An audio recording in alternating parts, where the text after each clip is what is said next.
demon. Add them to the list.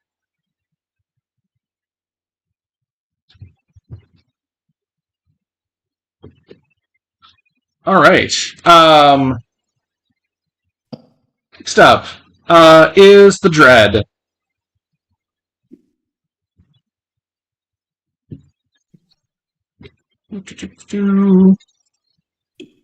And they are going to move 8 squares. 1, 2, 3, 4, 5, 6, 7, 8. And they also end up going through the Nefarious Mischief. So we will once again have their helmsperson make a save. They make their save and are unaffected. Let's see. They are going to aim their cannons as they go past and try to hit the homunculus. Kaboom, kaboom.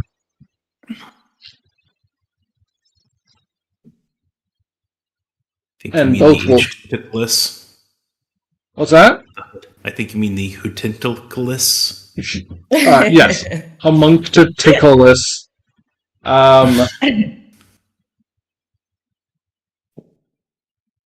And they hit both times, taking 20 damage.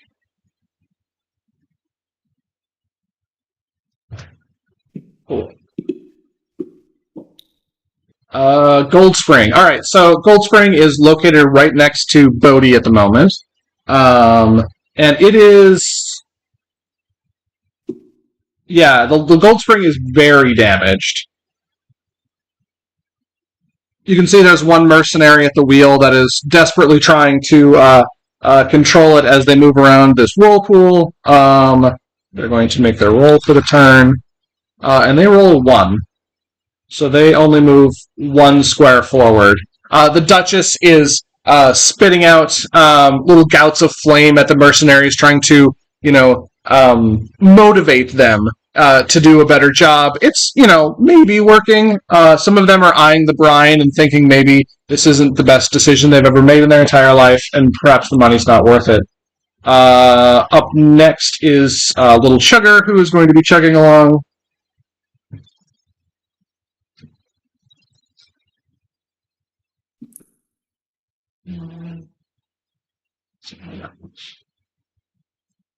Chugger in a while, have we? We saw Little Chugger briefly last session, but that was it.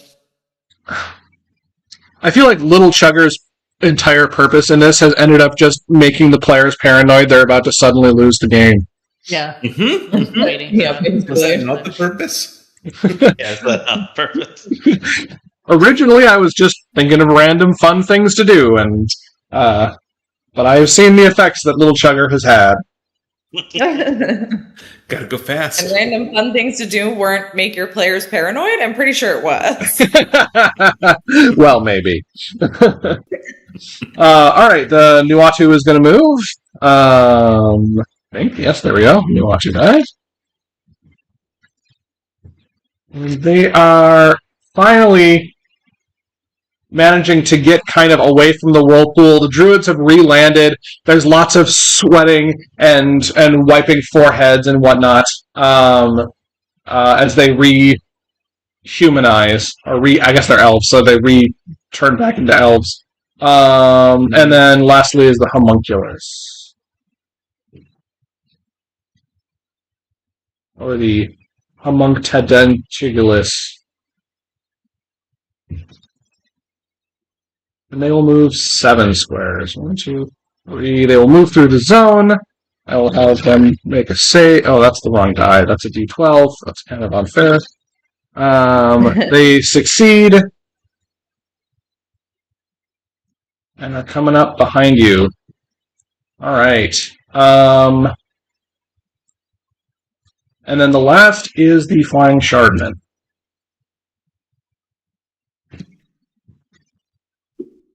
Which moves 2 positions. 1, 2, and they will fire a triple set of cannons over at... Oh, whoops, I moved the wrong one. Thank you. They will shoot their cannons at the dilly. Uno, dos, tres. All three hit for 33 damage. Hooray.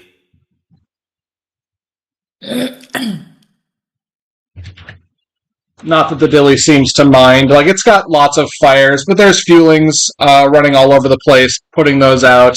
They are going to have to make saving throws to not get sucked in by the whirlpool.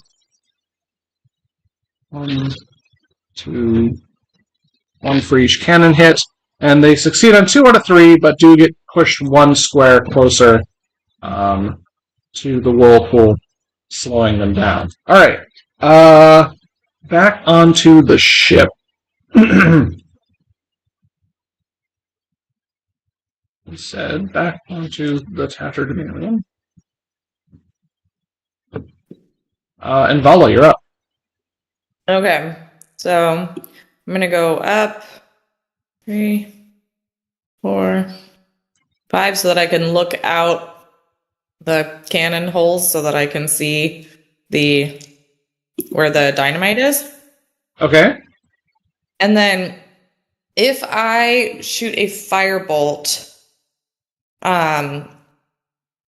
if I because we're right adjacent to the one that's on the bend, if I make it explode, is it gonna come down at us right away, or can I time it such that it explodes as we leave its area and hit the other one if I do a twin spell? Does twin spell have to be at the same target? No. No, they're different targets. Yeah, I think it's Oh, explicitly different targets. I never remember which one. Knowing exactly what's going to happen if you light this thing on fire is a little hard to just know. Yeah. I will say that you can, if you're trying to say, can I basically take this action as the boat's moving, then the answer is yes. Okay. So I would like to use my sorcery point to twin spell my firebolt and aim 1 at each dynamite bundle as we're moving past. All right. For the sake of simplicity, go ahead and make those rolls now. Okay. 1. Okay, so, whoops. I dropped it. So the first one I'll shoot at the sandbar one. Okay. So that is 11 plus 7, 18 to hit. Oh, absolutely hits. Go ahead and roll damage. And then, okay, I'll just roll the second, Okay, go ahead. the other dynamite. 14 to hit. Yep, both hit. Okay, so it's 2d10. So this is for the sandbar one. 15 fire damage. And for the other one, 13 fire damage. That is going to do the trick for both. Let me make a overlay. Oh. Wow. It's just does not respect overlays. All right. Cool. So, yeah. So, while the ship is in movement, the sandbar ahead of you, there is a big boom. Smoke can be seen coming straight up from this thing. Debris flies everywhere. There is lots of oohing and awing from the crowd, and the passage directly ahead of you is revealed.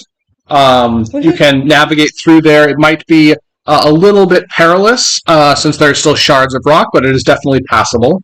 And on the northern side, the tip thing that you just detonated also explodes, and there is a minor avalanche that is coming in your direction. But we'll handle that after ship movement. Cool. Next up is going to be Cortland. To take a peek for that hook one last time. Okay. Or abandoning this insane quest, and he gets exactly the same. So that's a sign to me. And yeah, I guess I'm just going to do my movement, abandon this idea, and just go 1, 2, 3, 4. So you're basically passing through the rigging of Baba Estrada's like boat house that she lives on, and she's just like up there because she's been sort of announcing all the events as they're happening through her array of speakers, fantasy speakers. From your position up there, though, you can actually see an area of the map that your boated friends cannot see, which is the area near the finish line. Ooh. And you can see what is the last hurdle of the race, which is a storm giant, which is sitting waist deep in the water. It is this big armored giant. It's got like a lightning bolt in one hand that it's casually like fidgeting with, getting ready to hurl at somebody. It is large enough that its hands are roughly the size of like a little bit smaller than the tatterdemalion itself.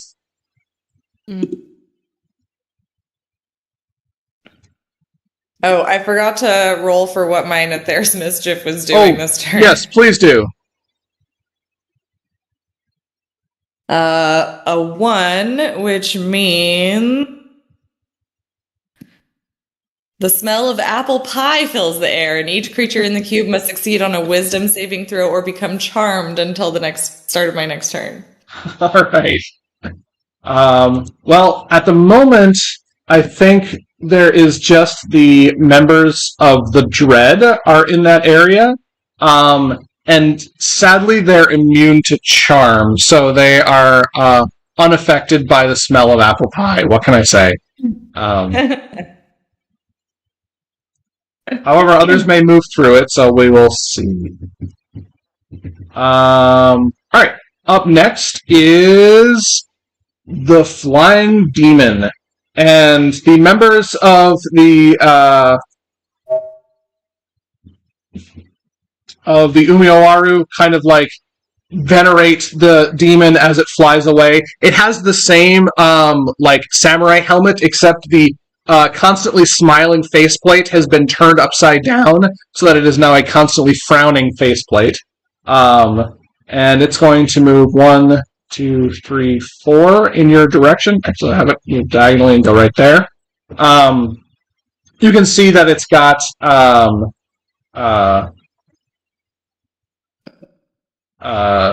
some like armor and armaments on it, and a large whip, and as well as a longbow.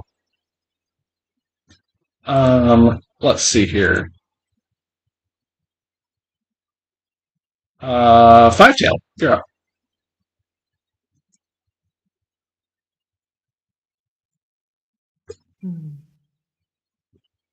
I think I don't know if I have enough movement to make it down to the cannons for reloading. Let But me. I think Okay. But I think I can make it to the repair station. Yeah.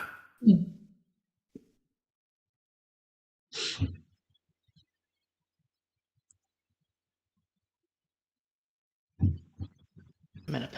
Yeah. Make my way back down and fortify the ship for lightning. Awesome. Go ahead and make your intelligence roll. I can't remember. Did you have tools that helped you for this? I have Smith's tools. Oh yeah. So make a Smith's tools check then.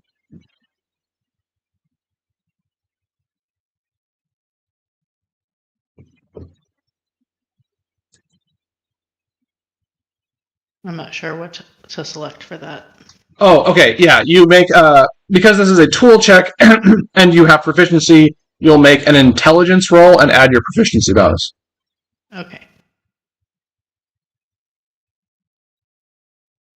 So you can just click on your intelligence modifier. Oh, 23. That's a natural 20. 23. Wow. Okay, so the ship is. I think that puts you back to full because you gain all of those. Oh yeah. Three. Little bit polish.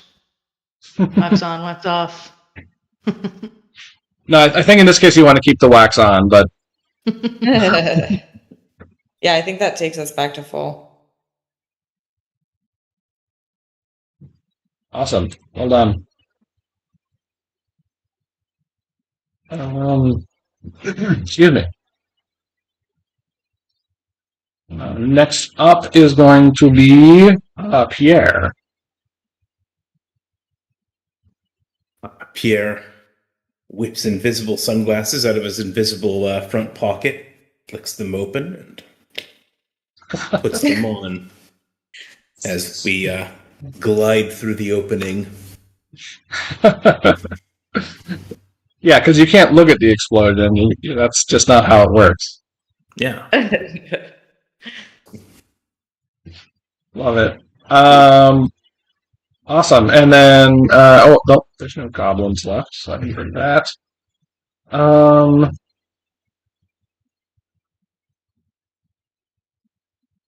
right. We will have.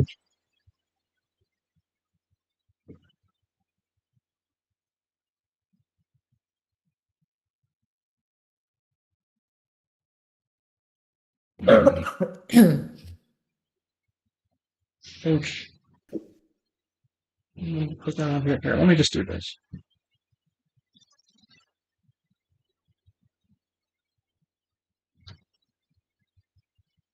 All right, it is Tiddlywinks' turn. Where is Tiddly?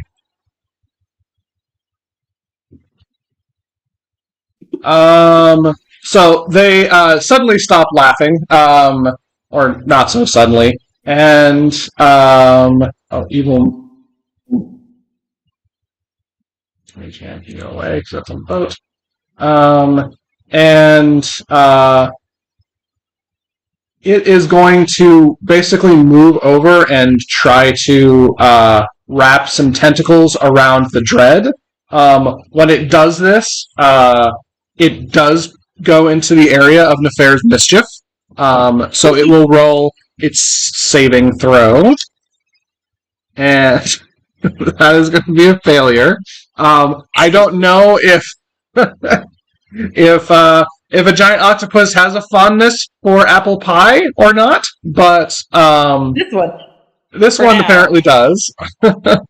So it's charmed to me, and as far as I'm concerned, it can hug the dread all it wants. So I don't know how you want to rule that.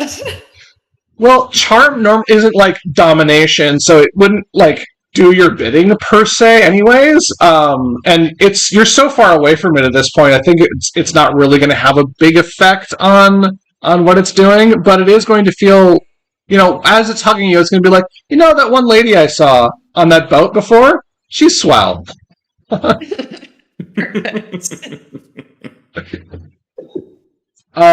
So yeah, it's going to grapple with the dread with 4 tentacles. Let's see.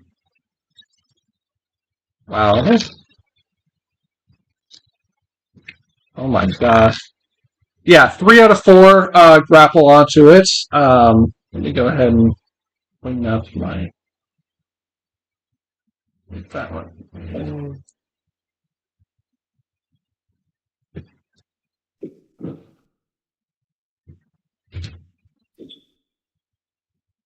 Giving it a big old tiddly hug.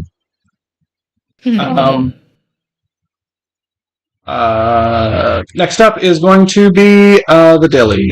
The Dilly, which is pretty far in the back, but they're still trying to make headway.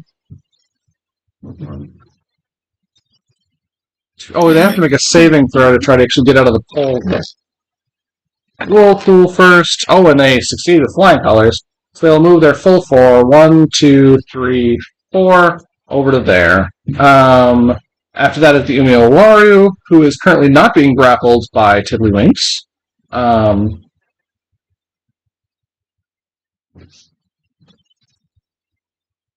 And they roll an 11. Oof.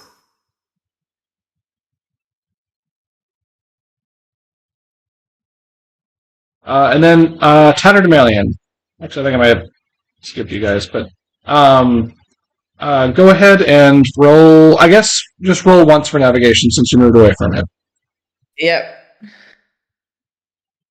Oh, that's a 1. Ooh. That sucks. It does. All right.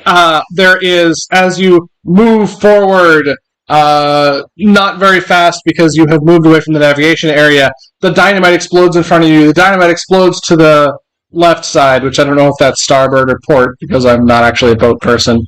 And Port. port? Okay. Whoops. Why is that? Yeah, just do it. And the area around this area fills with sediment. Lots of just like boulders and crunchy rocky bits have sloshed through the area. You are caught in the like avalanche. Pierre, if you can make a helmsman check, so a saving throw for the ship. What do I add to it? The saving throw of the boat, which I think is 3. 3. Good. 21. 21. Yeah, you managed to, navigate to the side. You don't have much movement, but you're managing to avoid the worst of the rocks and take no hull damage. The Himiko, the captain of the Umiyowaru, is kind of sizing up the situation and trying to figure out how she's going to get through. But she's not quite in the area of that yet. The Dread is going to go. They are completely entangled with these tentacles, and they're going to try to remove them one after another. So tentacle number 1, success, critical success.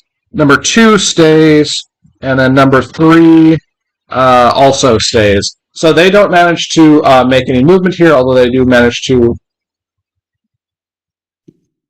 It is so hard to click on small things. I keep wanting to click on the nameplate, but that does not work. Oh, there we go. There we go. Alright. Those tentacles on the Dreddy. Alright. So they're still stuck there. Then the Gold Spring is going to go.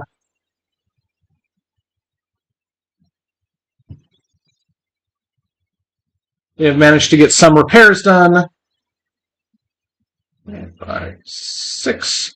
Although they are coming up the back. The Duchess does have her breath weapon ready, so she is going to spew fire onto the Dilly, who fails their saving throw, so they will take 66 fire damage, which is 33.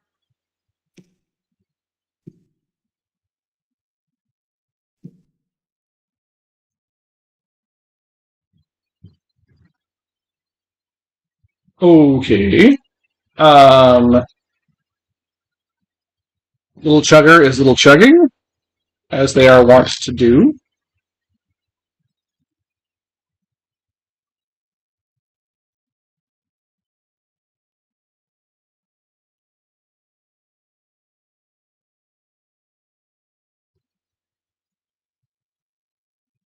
And the Nuatu going to move. And as the Nuatu moves through the area, they kind of just avoid the zone. And Tiddlywinks to the Nuatu, which is, of course, actually a giant turtle itself. Tiddlywinks seems to have no beef with Nuatu and just lets it by. Mhm. And then lastly is the Homunculus.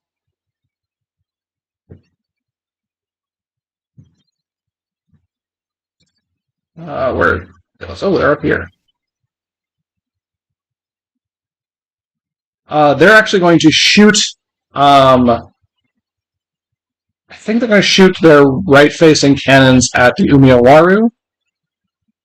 So they have 3 sets of cannons. 1, 2, 3. One of those is going to critically hit, and another is simply going to hit. And this is actually going to be enough damage to breach the Umiyawaru's hull, and they begin to sink. Oh, Nice. lucky. And you can see Himiko standing in the center of the ship, just kind of giving a salute as it slowly lowers into the water. Bloop, bloop, bloop, bloop. And then last up, still relevant for a little while longer, is the Flying Shardman, which actually only moves 2 positions, so they're just like completely out of it. Cool. All right. Going on to ship combat or player combat. And Vala, you're up first. Okay, I think we want to move fast, so I think I'm going to move back down to navigation. And get ready to navigate. Okay. And Portlog, what are you up to? Navigate. Spell.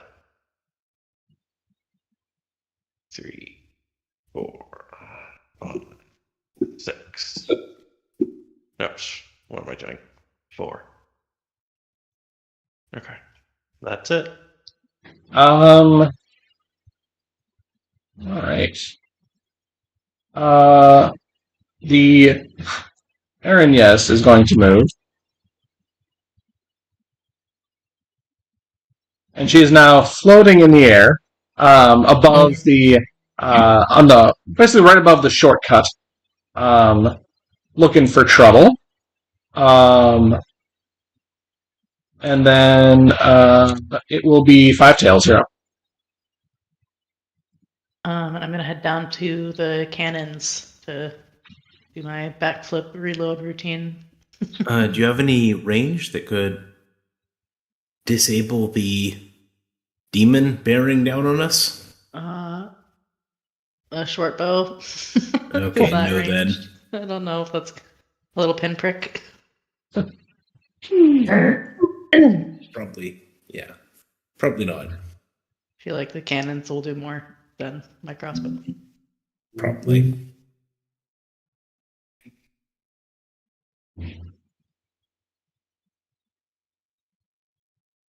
Let's see. So 1, 2, 3, 4, 5, 6, 7. So I think you have to double move to get there. Is that right? Sure, I can dash. Yeah. Oh. Then you don't get to reload. Oh, is that? Yeah, you have to take an action to dash. Unless Rogue gets something. I can take a bonus cunning action to dash. Oh, yeah, you can as a use cunning bonus action to dash. instead. Yeah. Yep. Yeah. So yeah, go ahead and I guess you can just reload the thing. I don't have to make a roll for it. It's just the one.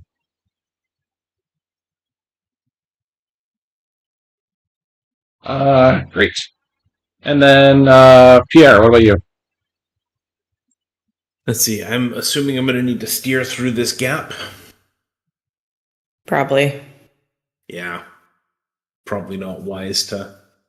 I don't know. Like, what is the penalty going to be if we don't have a helm?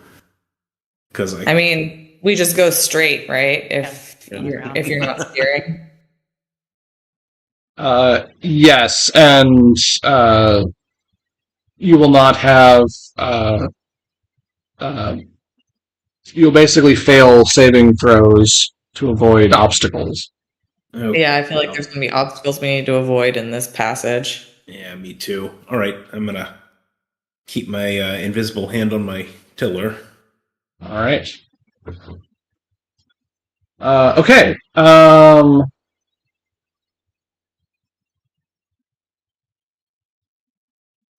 Dude, there are some kids outside my house that are just screaming. Like, and I'm sure it's happy screaming, but like the part of my brain is like, are they being attacked by a murderer? Like, is this just, am I sitting here playing a game while they're being decapitated? But, Yeah. People need to teach children to not scream. yes.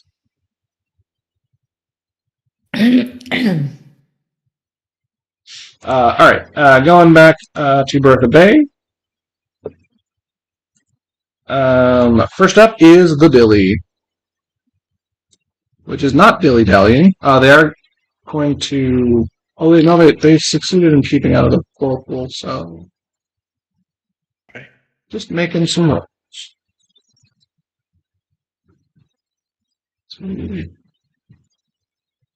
They're going to move 7. 1, 2, 3, 4, 5, 6, 7. I guess they're just kind of like chomped up in there. They don't quite move into the Happy Apple area. Alright, Tatterdemillion's turn. Go ahead and roll for navigation. Okay. 3. Awesome. Man, we are just knocking it out of the park, aren't we? 1, Right into the demon. 2, 3, right into the gap. Yeah, I think that looks right.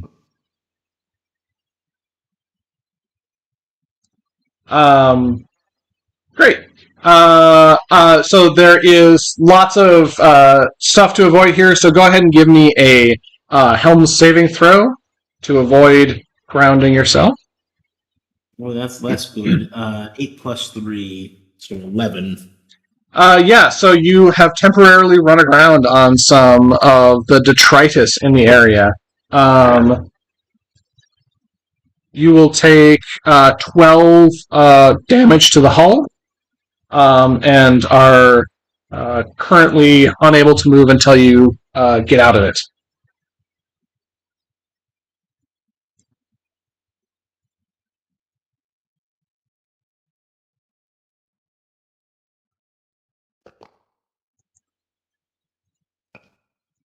Up next is the Umiyawaru, which is actually sinking, so I'm going to move them from the initiative list. Goodbye, Umiyawaru. Did I invisible you? Yes, I did. The Dread is going to go. They still have sorry, I forgot Tiddlywinks needs to go. So Tiddlywinks is going to use its tentacles on the Dilly, trying to hold it in place. It is going to attach 2 tentacles to the Dilly.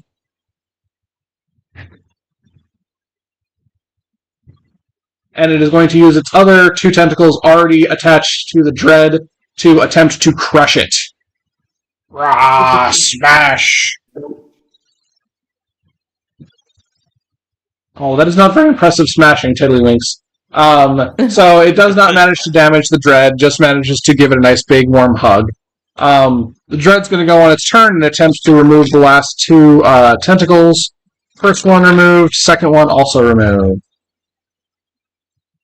So they will move for the turn. Move 4. 4.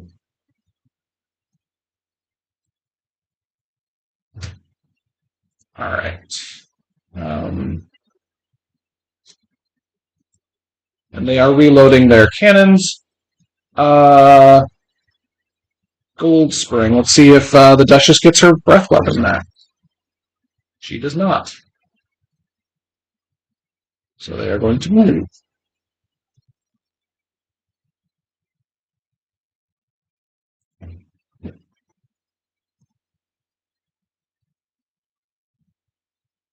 And then, of course, Little Sugar.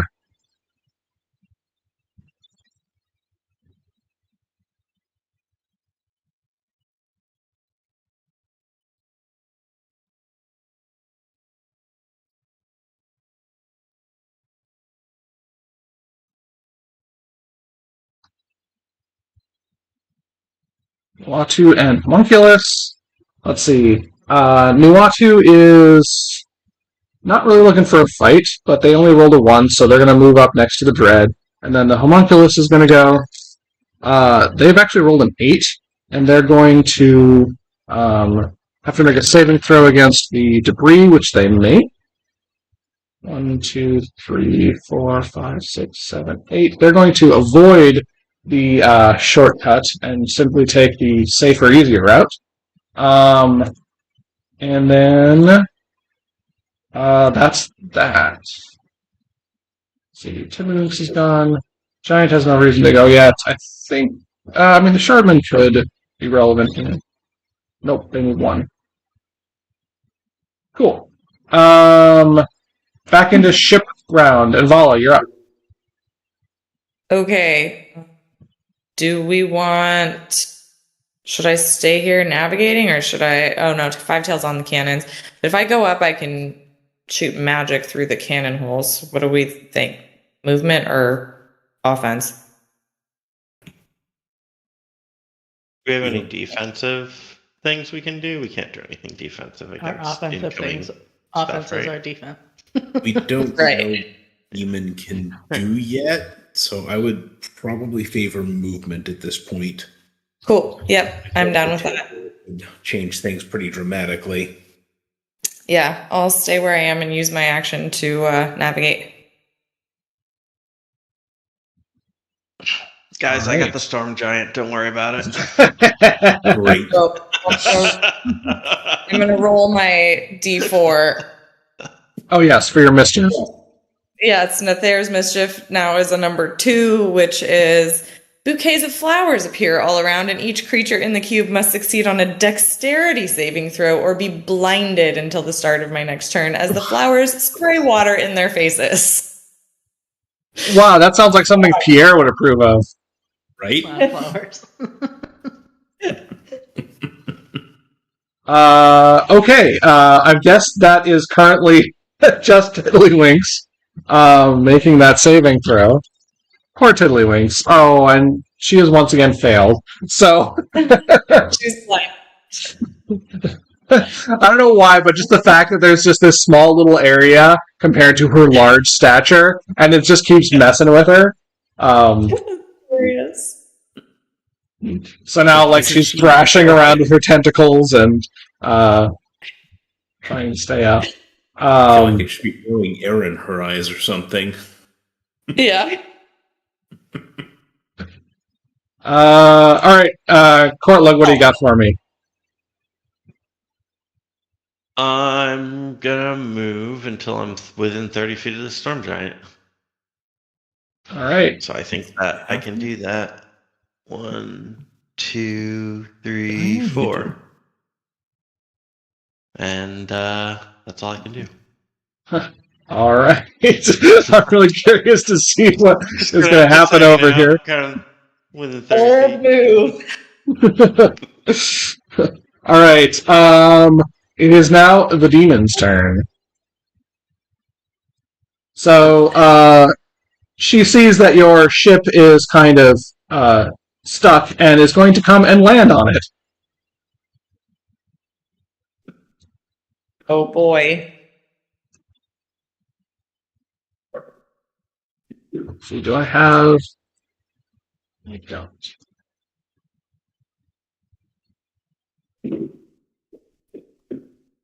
And I think she's going to land near the front. And she is wearing very impractical armor, the type of stuff that only a demoness can get away with and have it seem at all reasonable. She basically strides up over to Pierre, and she lashes at him with her whip. That is going to be a 15. Miss. Miss. Just completely, you just like pantomime like a little box, and it bounces off that somehow. She seems kind of annoyed. She will take a second attempt at it. This is a 16. Still miss. Still miss. Nice. Chance barred. Just not where that whip is. She curses, spits a a bit of boiling water onto the deck, and it's her turn. Five Tail, you're up. I thought more than one of these cannons was loaded. Maybe not. Well, it was 1 blue and 3 red when you got there, and now Red is 4 loaded, red. blue is not loaded. Oh, okay. I thought red was used.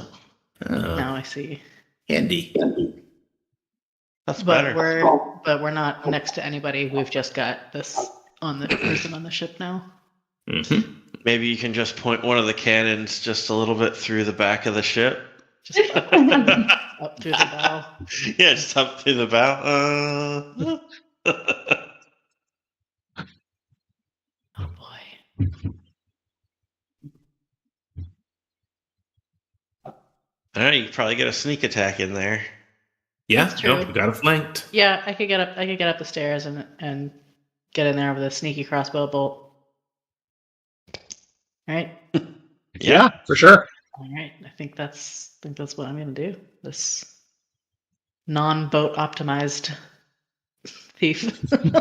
You gotta rogue it up. Get that sneak attack in there.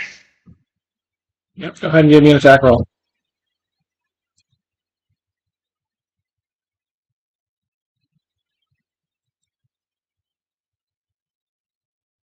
The 10. 10 definitely does not hit. It plinks off of the armor, and the Erin just kind of like gives you a little scowl before it completely ignores it. Yeah, and that's it because I already used my bonus action. Or actually, maybe I feel lucky and I want to redo that roll. Maybe you do. Point. Do it. That's not right? Yeah. Make an attack roll. Yeah, it doesn't take an action or anything to do luck. I always say, better be lucky than good. Well, in this case, you're wrong because that was a lower number. Well, thanks to the wording of luck, you still failed with the higher number. Ah. If I remember correctly. Great. Which, I don't know, like... Five's makes eyes you- haven't adjusted yet from coming back out of the dark. Over to Forget yeah. your eye patch. You gotta flip your eye patch over when you come up. Yeah, I was going to say, isn't that originally like the theory behind why they used eye patches? That's the one I've heard, yeah. oh, interesting. Really? Yeah, you keep your one eye. It's for when you go from a bright area to a dark area. Like if you're boarding a ship, a lot of times you'll be doing that. So you'll keep an eye patch over one eye. This eye will be adjusted to the darkness. And then when you go below decks, you can flip it up and you'll be able to see out of that eye a lot quicker than you'll be able to see out of your Not other as eye. interesting. I've never heard Quicker that than before. the other guy. Yeah. And then hopefully the other guy isn't already acclimated to the dark because then he'll just stab you anyway. Yeah. He's acclimated with both eyes. While you're fumbling with your eye patch, and they're just like, what are you... You're down there, kind of able to see it. He down there already playing ping pong. Yeah. All right, Pierre, you're up. I'm steering. Got to take them saving throws. Just completely ignoring the demon in front of you. Resumes his cool stance next to the wheel. I mean, we gotta get off this Bonus sandbar. action dodge. I like the idea that the top half of your body is just stoically standing there, and the bottom half is just dancing like river dancing to avoid attacks. Yeah. Well, also the mage hand's still up, right? So he's actually stoically standing 5 feet away Yes, from yeah. the wheel while dancing with his bottom half. Mm-hmm. Unnecessarily still. Anyone need healing? Talk to me later. Yeah.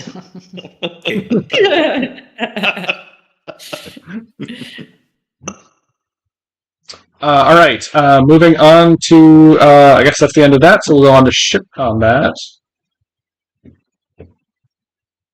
And starting with the Dilly, who has 2 tentacles attached to it. Saving throw for the first one. Succeeds. Saving throw for the second one. Fails. So they're down to just 1.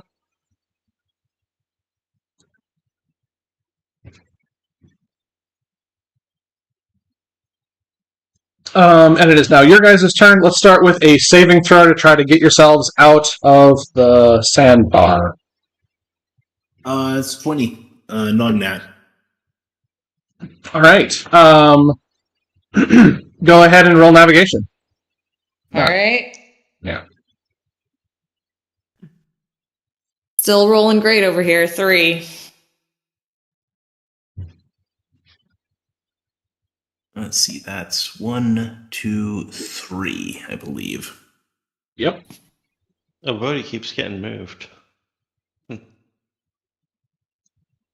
Yeah, apparently when people move the view space around, they almost always click right in the area of that black square. And so now Bodhi's Right. close to that. Bodhi's now. He's in danger. Yeah, he's in the danger zone. Let the gods toy with me.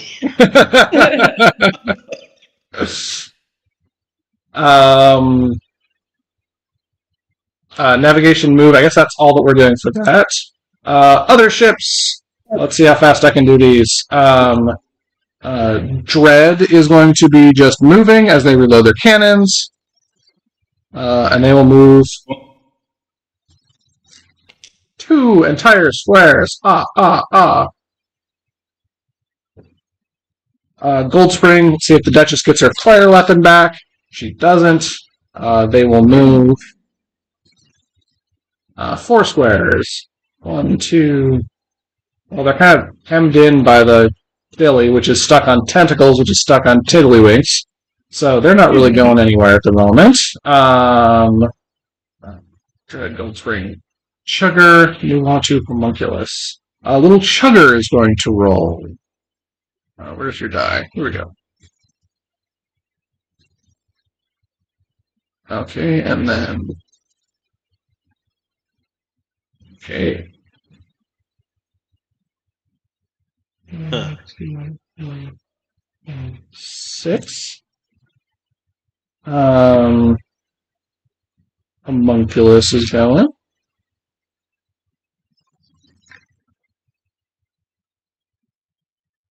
I'm kind of regretting them taking the long route now.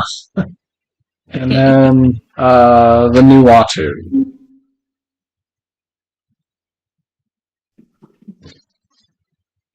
Jeez. Almost everyone is rolling really badly on movement right now. That is not just us. I am going to stop tracking the Shardman, just because kind of beyond that. And then, wow, back into... Oh, Tiddlywinks needs to go. So Tiddlywinks is going to try to crush the Dilly with the one tentacle that she has up. Let's go. Oh. I've lost the die. Okay. Hits. Crunchy, crunchity. And then we'll attempt to attach more tentacles and attaches 2 more.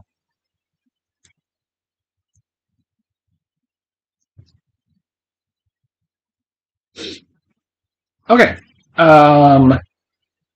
Back into on-ship combat. So, Envala, it's your turn.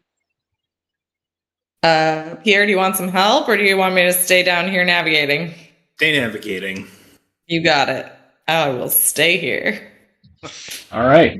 And I guess we're going over to Portlug. What's your plan with the Storm Giant? So Portlug's gonna fly up kind of next to his head, and then he's gonna say, "Hey there, big boy. How's it going? Long time no see," and cast Charm Person. Ooh. So Portlug is probably going to know that Charm Person is not a spell that would work on a Storm Giant. Okay. As they are, well, they are Biggins, they are not actually people. Mm-hmm. Okay. So in that case, he's just gonna say the same thing, and do a little dance. The storm giant starts to look around, trying to figure out where the sound came from. Portlug's not invisible. He was in the invisible boat. Oh, So Portlug is standing on the boat, just kind of floating along on air. luckily, you're actually still small enough that the storm giant probably still doesn't know exactly where that came from. He's like, What is this? Who is talking to me? It's a fancy sounding storm giant. Yeah, that is a fancy storm giant. I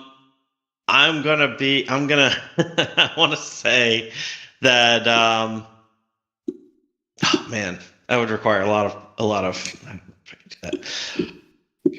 I feel like, what's a way that Portlug could, like, glean some kind of insight into this giant's past? Like, I want to know something about him. I want to be like, Past?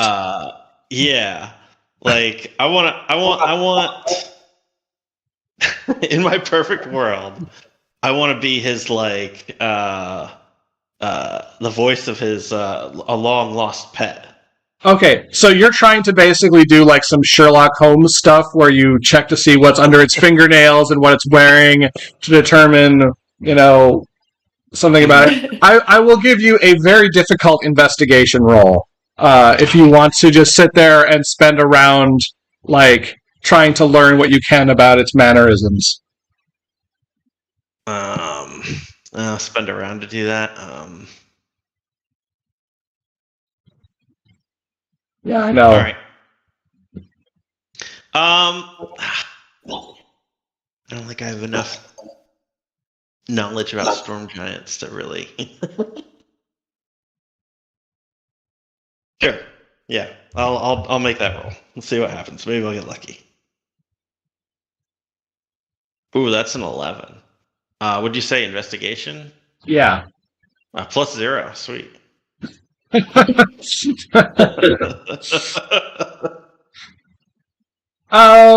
You think that maybe the storm giant's best friend is actually Tiddlywinks, and they used to go on adventures together. All right, I'm gonna say, hey, it's Tiddlywinks. I recently gained this ability to talk to you. I've wanted to talk so long over these distances. That homunculus ship there really it was rude to me. Could you hit him?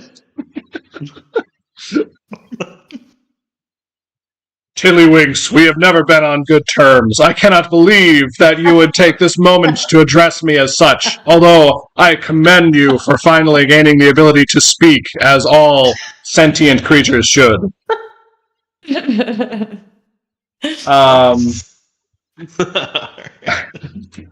Alright, on to the Arinya's turn. I've gotten to know that storm giant, so I feel like this is going well.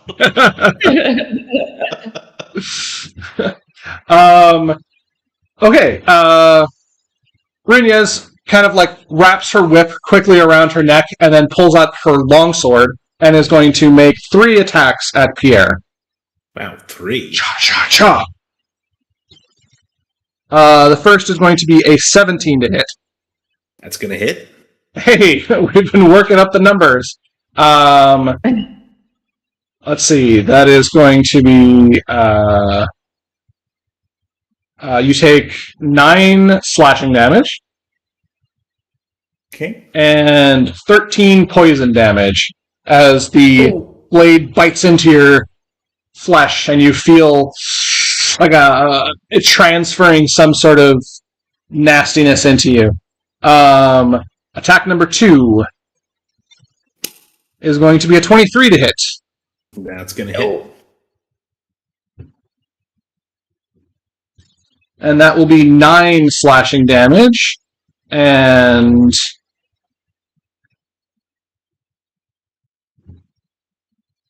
an additional 12 poison damage. Okay. Pierre's looking bloody. And 1 more swing. That's only going to be a 10. That's going to miss. She gives you a little smirk as though to say, yeah, just keep dancing, buddy. Keep dancing. I got you. Next up is going to be Five Tails.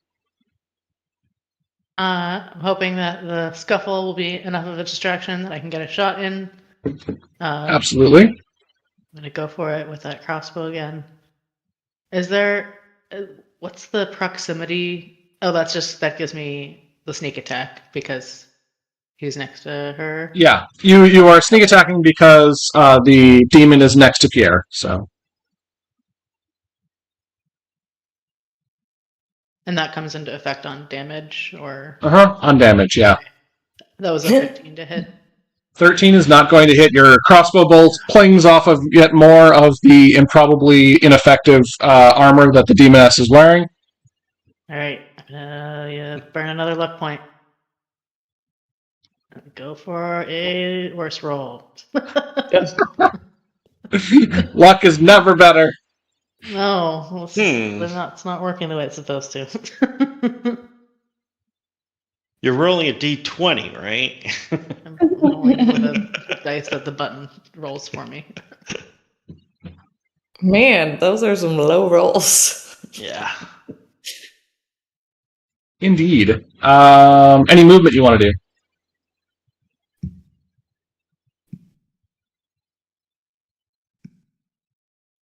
You should do something that you have a big plus to, like me, investigation.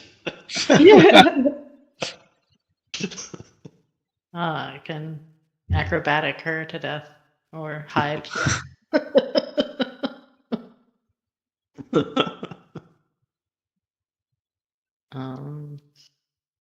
Pick her pockets.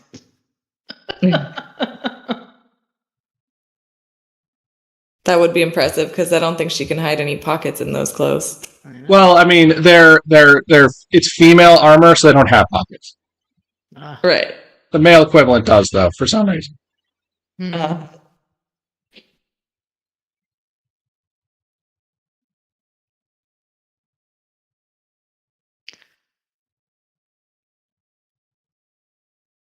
I feel like moving now with no action left just puts me in harm's way, so I'm not sure what makes sense. Nothing wrong with not moving. You could also use your rogue's cunning action to hide, if you wanted to, say, hide behind the mast. Does that? Would you then possibly get advantage next turn? And yes, and if you attack from hiding, you have advantage. 2 low d20s? Okay. Okay, so sneak attack and attacking from hiding are different. Yes. So sneak attack is what causes you to do more damage, and then attacking from hiding is a thing that anybody can theoretically do that gives you advantage on the attack. Oh, okay. Then yeah, we're gonna shimmy up behind the mast and try to lose her attention for long enough to get a better angle on the next round.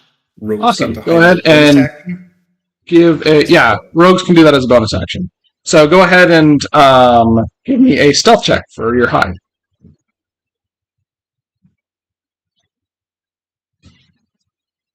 $20. Dirty 20 is pretty good.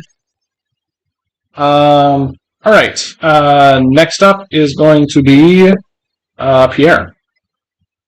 Pierre pantomimes slipping on some of his own blood and tumbles head over heels, casting Tasha's Hideous Laughter on Aranes. So Aranes needs to hit a 15 Wisdom saving throw. All right.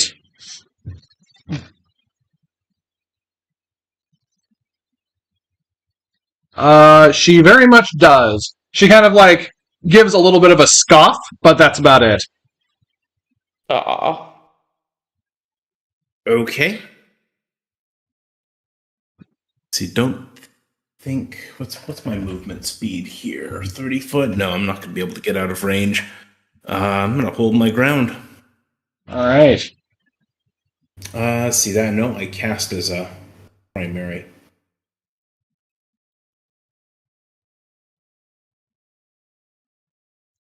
So I think that's my turn. Okie doke. Moving on to ship combat. We will start with Atelier in Bertha Bay. And I believe she has a hold of the dilly, which is also blocking in the gold spring, which is causing quite the series of events. She will begin by crushing the dilly with her attached tentacles. There's 1 success, 2 success, 3 successes as she crunches down on this. Raving Maxine is running around the deck, yelling orders at her fuelings, her powdered white fuelings, who are then going to attempt to throw off the tentacles. 1 critical success and 3rd success. So they do manage to get rid of the tentacles. I'm just going to hide that for right now. And are going to move their move. They take any damage from the crushing? They did. They took 33 damage. Nice. Which would have put any other ship underwater, but 5, 6, 7. I'll move up right behind the Dread. Dread's like, they're right behind me, aren't they? Alright, Tatterdemalian's turn. Go ahead and Vala, are you still rolling for navigation? Yes. Here we go. That is a 7. All right. 1, 2, 3, 4, 5, 6, 7. Perfect. Alright, so now you can see, and it's not like he's hiding or anything, so there's no real perception check required for this, but you can now see that there is the Storm Giant standing near the exit, near the ending line. Now, to remind you, the black square is the end, not the black line on the right. Just in case that was confusing, that the idea behind that is that's like the gated off area that you would, return to the rest of the ocean in. But yeah, the black square is where you're trying to get to. Yeah, I don't know. You probably maybe are keen enough to see Courtlug standing on an invisible boat next to the ear of the Storm Giant, whispering sweet nothings into it. And then movement. Didn't have any saving throws to make. No one's doing perception. Yeah, that's it for you guys. Going next over to the Gold Spring. Let's see if the Duchess gets her fire weapon back. She does. And they are going to move 4 squares. 1, 2, 3, 4. Staying outside of the nefarious mischief zone. You can see the. It's just some kind of There was in there good right times now. in that zone. You can see the Duchess kind of like looking over at Tiddlywinks, and Tiddlywinks is kind of blinking their large eyes back, but she decides not to use her breath weapon on the octopus. Though she does lick her lips briefly. Let's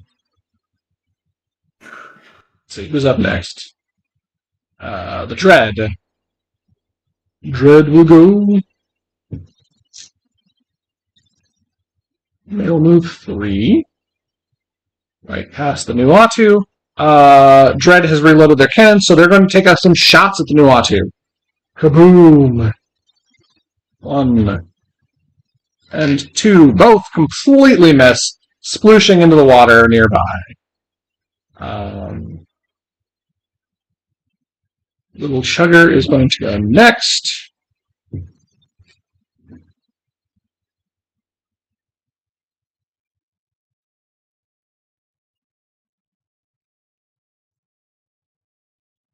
And then the Nuatu and the Homunculus. Nuatu, wow. And Homunculus. Okay. So Nuatu is going to go 8. 1, 2, 3, 4, 5, 6. And then they will make their saving throw against the rubble. Rubble. Which they will succeed, so they'll go 7, 8. And then the Homunculus is only going 3. Homunculus very much regretting its decision to go north. At this point, Tiddlywinks is going. Oh, Tiddlywinks already went. Back onto the ship. And Vala, it's your turn. Okay. I think I am. Just quick question. I'm assuming that the Storm Giant is like out of cannon range. Yes, very much so. What is cannon range? Cannon range is 3 squares, Okay. so 90 feet, which yeah, might be a little short. so I do feel like I need to come up and help. So I'm going to come up. So that's 1, 2, 3, 4, 5. Can I see the deck if I'm on the stairs that go up? You can peek your little head up. Yeah, I would say so. Okay, then that's the distance I can get. In which case, I will see that Pierre has somebody harassing him. And I will do... Let's see...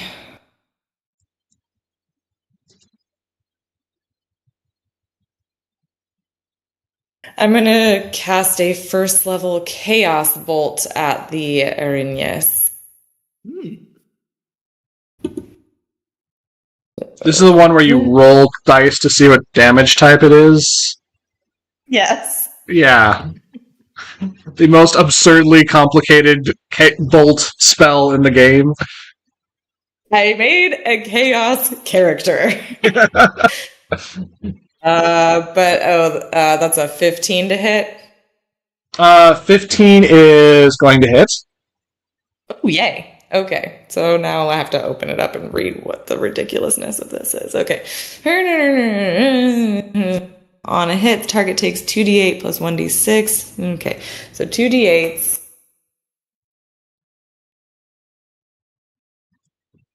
That's an 8 and a 2. So that could be either cold or thunder damage. I will choose cold damage. No, I'm going to choose thunder damage. All right. And then a d6. And that's a 4. So that's 8, 9, 10, 14 thunder damage. All right, 14 thunder damage. And I'd also like you to roll on your surge.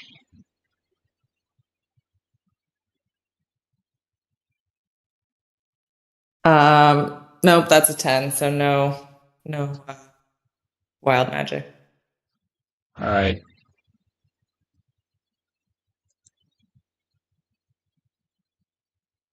Wait, how does... Gotta remind myself how this works again. Like, when I cast a spell, I have to roll a d20, and if I roll a 1, then I roll on the surge table, if I remember correctly. That's how I remember it working. Right, but so when you've used Tides of Chaos, and I can force you to roll on the surge table. Okay. Which is what I meant when I said to roll on the table. We'll do that. Okay, so that's a 59, and I have to real quick pull that table up again. I need magic.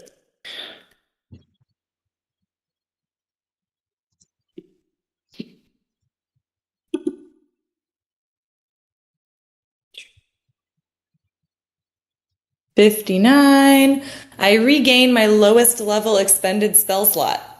50. Nice. Yeah. Free spell. Woohoo! It's good every time, right? Yeah. Totally. It's definitely never going to explode literally in my face. All right, mark some damage on the demoness. Anything else on your turn?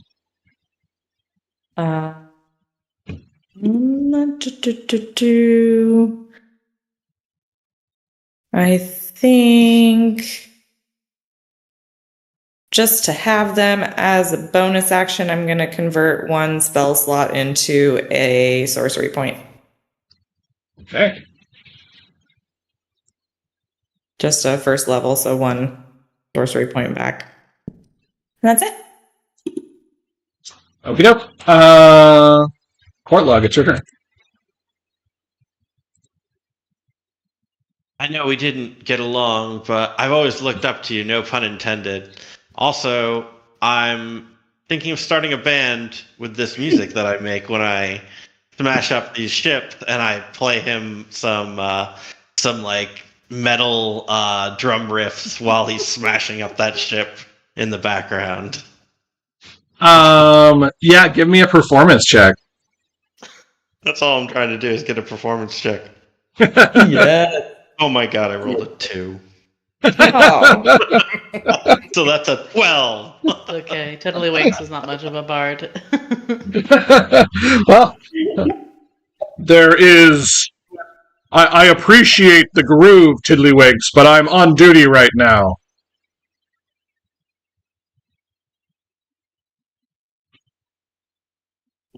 Anything else on your turn, Corlin? I'm gonna do.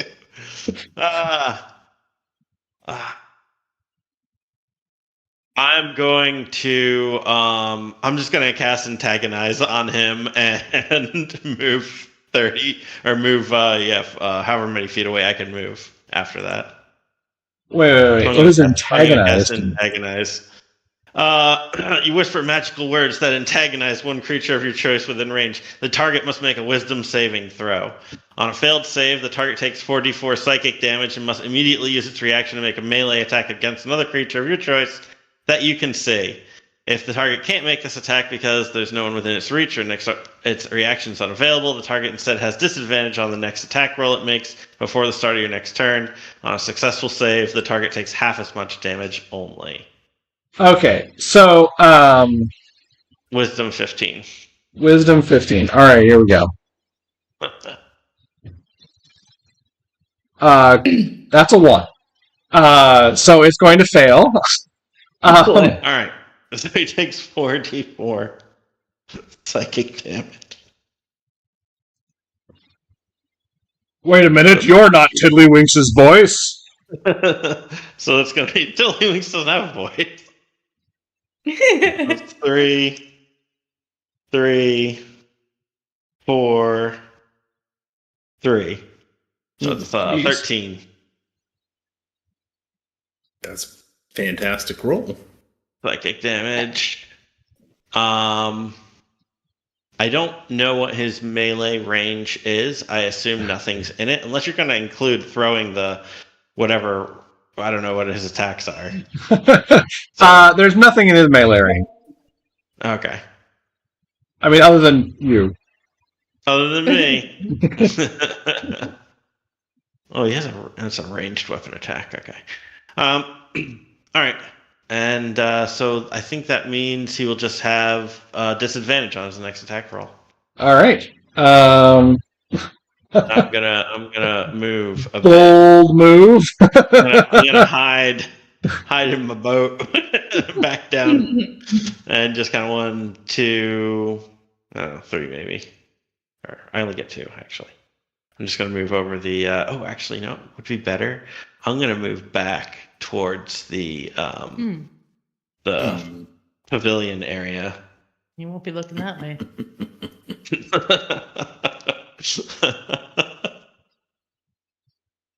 I love it. I did not bard very well.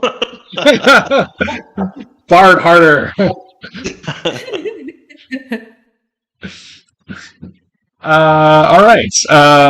It is now the Demoness's turn. Did I? She is going to once again pull out her whip and try to entangle Pierre with it. Did I not get a turn in there? I thought I. Or what, You did. I thought she Utasha's was- hideous laughter. Okay, previous time, right? She hasn't gone since then again. Yes. Right. Yep. All right. So whips. First one is a 16 to hit. Miss. And second attack is a critical failure. Wow, she is having no luck with her whip. Nice. Lucky. She like stares at the whip, her eyes burning with anger. Clearly, it's the whip's fault. Five Tails, you're up.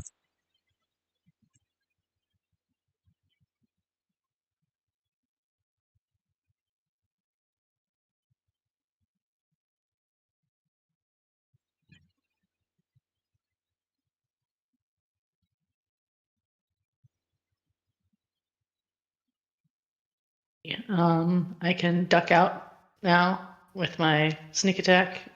Yep. Hiding. And is there a button? I think there's a button I have to click on here for advantage, isn't there? What is that? Or you can just click the attack button twice. Okay. I don't see that toggle, so I'm going to do that.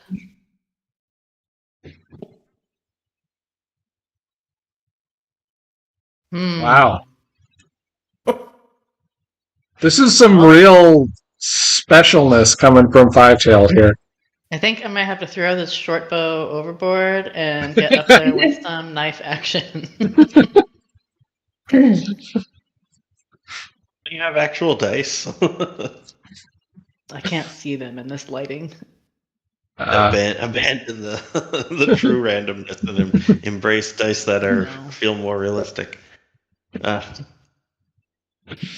Yeah, I mean, your bolt, the Irenaeus is completely unaware of your attack, and your bolt just flies right past.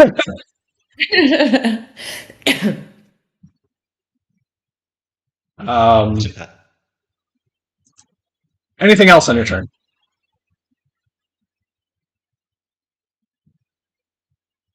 Well, I can't do anything if I get up there, so I'm just going to hold movement in case there's Hide action so that you can go at advantage. Oh, yeah. Hide again. Hide again. Yeah. Go for it.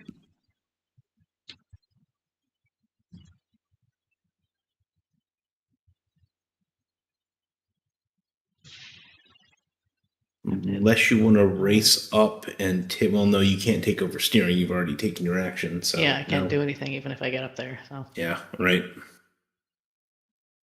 Hiding, I'm still good at 22. Back behind the mast.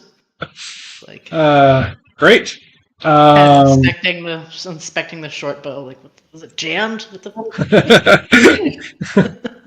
Can you jam a short bow? I've been chewing on the string. Who did that? There's just a mouse like dangling from the string. Pierre, you're up. All right, bonus action, healing word at second level. It's 44, so it's going to be what side? 3. And a 3 again. And that's a 2. 5, 8. And 3 more. So 11 plus 4, so 15 health back. Oh, that's good. Still not looking great, but definitely better. And then I'm going to steer the thing because we got to head north. Yeah. All right, fair enough.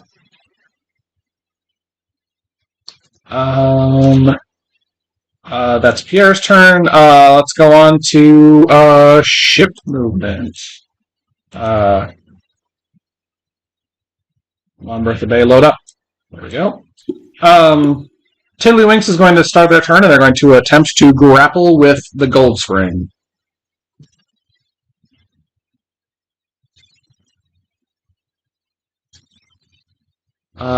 And all 3 of its tentacles are going to fail to get any kind of purchase, or at least the tentacles it's using, on the gold spring. Tiddlywinks snorts a bit of bubbles out of the water and in frustration. Tatterdemillion's turn. Go ahead and roll navigation. Okay. Just rolling with 1 die because I used my action. 7. Excellent. 1, Yeah. 2, 3, 4, 5, 6, 7. Come alongside the storm giant. Well, I guess I don't know if that's adjacent or not. Yeah, pretty much adjacent. I mean, it can also move too. It's not, stuck in space. Yeah, and you can see right where you are. There is a little dock area that is the finish line. There is like a very fancy looking fueling with all kinds of jewels and stuff waving around a bottle of champagne that looks like they're going to smash into whichever ship manages to pull in first. I need one of those. All right. The Dilly. I forgot to roll for Dilly. Dilly is going to move. They're going to move 8. 1, 2, 3, 4. Although, once again, they are stuck behind the dread. Well, I will let the Gold Spring go now. Where's your dice, Gold Spring? They also will get an 8.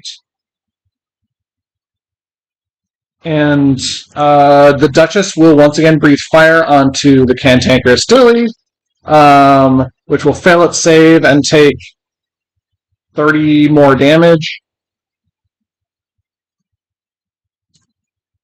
Dilly is real aflame at this point. There's like one guy with a water cannon who's kind of just like trying to put stuff out. The Dread is going to go.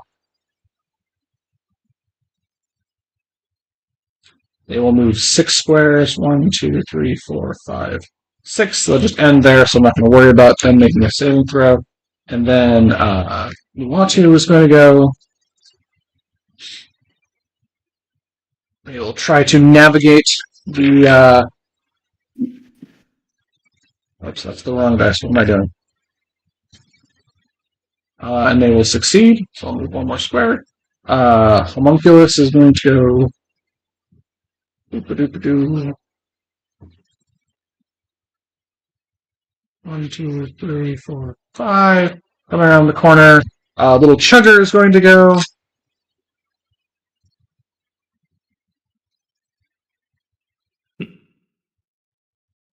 Little Chugger wins. That's the Tatterdemalion. Whoops.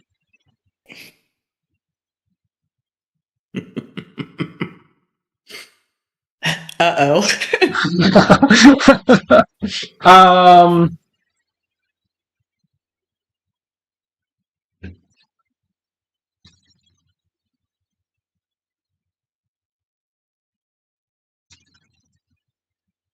Okay.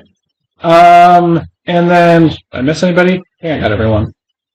Yes. All right. And Tiddly is tried her best on the Gold Spring, but sadly was unsuccessful. I think she is now far enough back that I'm going to remove her from active duty. Thank you for your service, Tiddlywinks. And going on to ship combat, and Vala, it's your turn. Okay. Let me go to the boat. Yeah, thanks. Cannons against the storm giant, or keep trying to hit this demon lady?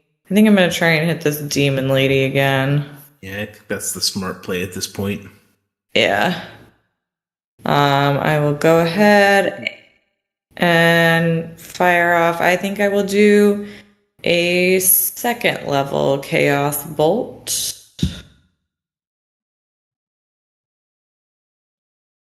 And let me see here. So because you triggered the Tides of Chaos, I can use it again. That's correct. To give myself advantage. Nice.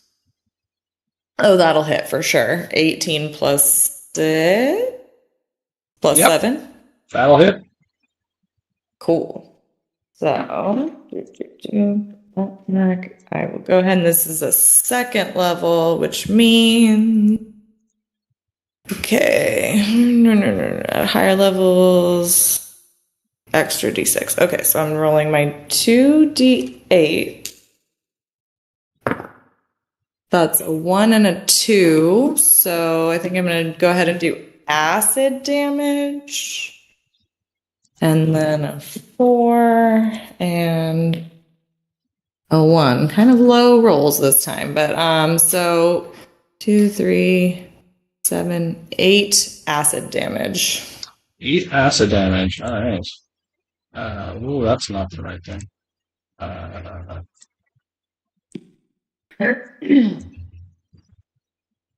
right. The chaos bolt, like the various swirling energies of it, slowly calcify into a green acidic slurp, which sizzles across the breastplate of the demoness. She goes, ow, ow, ow, ow! I'm going to immediately cash in the Tides of Chaos and have you roll on the surge table. Awesome. That is. Hang on. So 18? No, just 8. The 0, 0 is 0. Right. Okay. It's 8. Well, that's the fun one. Fireball on myself. Sweet. 3rd level fireball centered on myself. All right, so let's remind ourselves how big is a fireball? It is 20-foot radius. Okay. So 4 squares. 2, 3, 4. 1, 2, 3. So I think that's going to catch Five-Tail and you.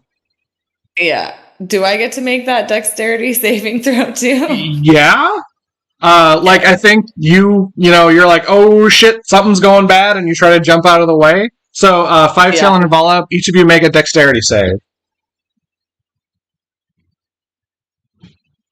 Oh, okay. Dex save is plus 2. 25. That works. 19. Could have used And I got a 19. And I'm assuming it's my save DC? Yeah. So the save DC is 15, so we both make it. But you're still taking half damage. Correct. How many So D6s? I need to roll. That's 8d6. If I remember correctly. 8d6. Yes, Like 8. 30 points of damage. Okay. 1. I don't even have that many d6s. 2, 3, 4. Oh, yes, I do. 5, 6. Okay, I'll roll these 6 and then I'll roll 2 more. 6, 7, 8, 9, 14, 19, 24, 27, 31. 31 divided by 2 is going to be 16 fire damage. The boat also takes that damage, but they take the full damage of 31. So the boat can't dodge out of the way. Fair. What about all of the cannons that were in that room and definitely all in range of the fireball?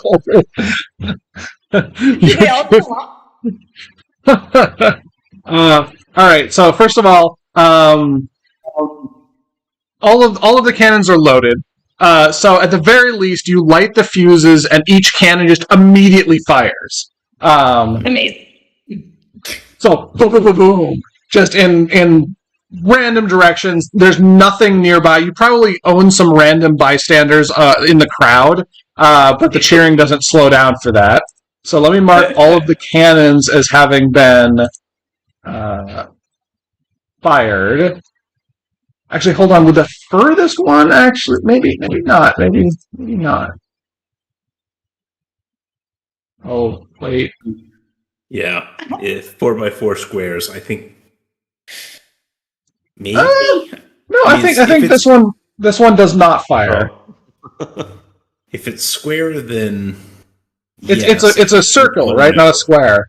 So it's I mean, how do distances work in D&D? It says radius. yeah, it's a radius. Sometimes they say square, sometimes they say radius.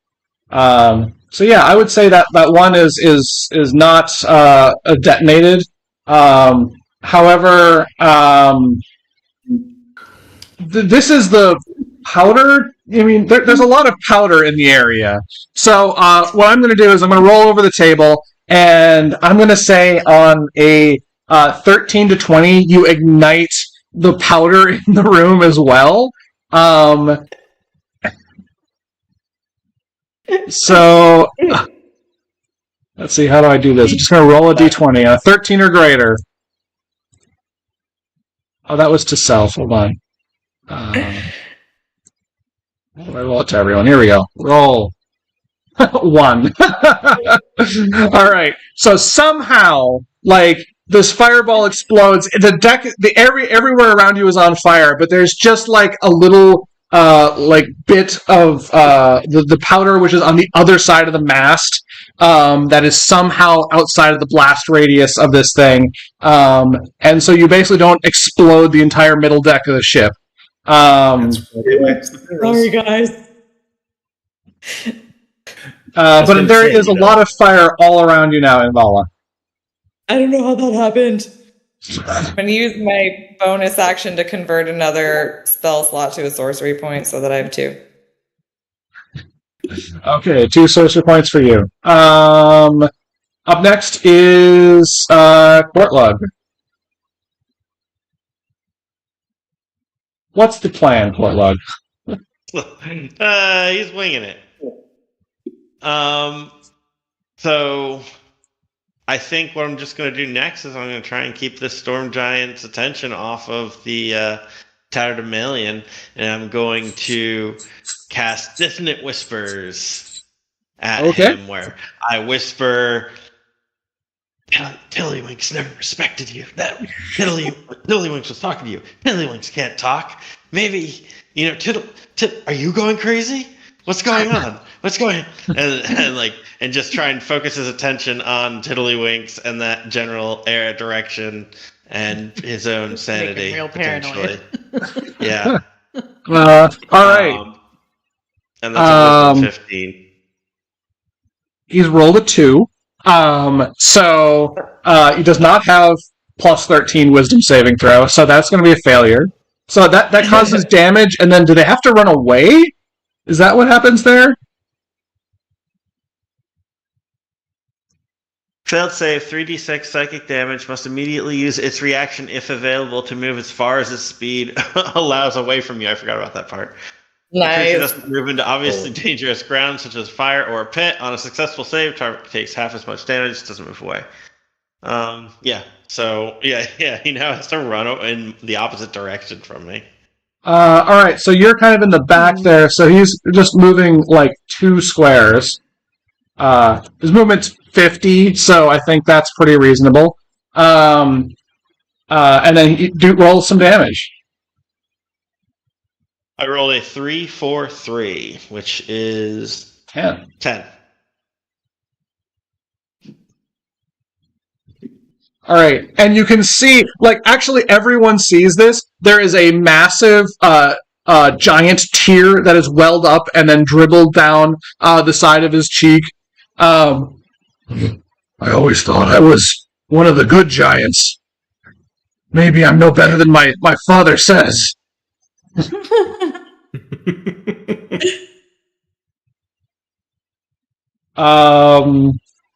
Anything else on your turn, Corlug?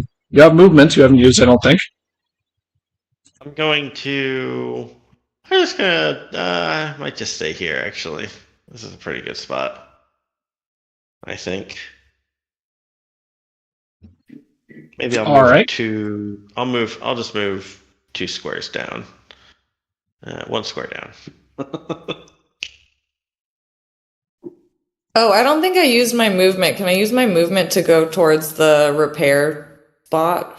Sure. Since I fucked up the boat real bad.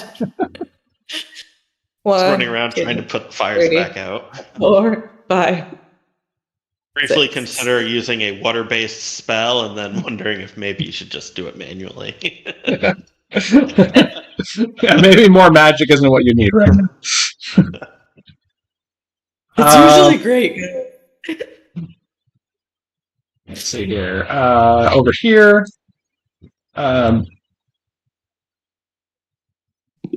Who's up next? The Storm Giant. Great. Then I guess I'll move back up to Bertha Bay. The Storm Giant looks around, real freaking angry. I've cast dispersions on my own mentals that I've never had before. And he holds his two great blue hands up to the sky, and the clouds of the sky start to swirl and shape into some other form, and the area around you, which had been fairly placid, turns into a hurricane. The entire area has become difficult terrain for boats, and you will need to make helmsman checks to not get steered off course as you're moving. That's his turn. We will go ahead and move over to the Demoness that is on the ship. And she is going to try one last time to ensnare Pierre with her whip. That's a critical failure. Second attack. Also a critical failure. Amazing. So she lashes her own ankles and pulls her feet out from under herself. She just tosses the whip overboard. She's just like, clearly not my day. Tosses it right off the edge. It's floating down there with my short bow. Yeah.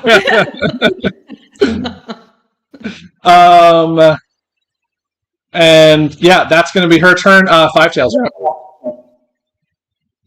Okay.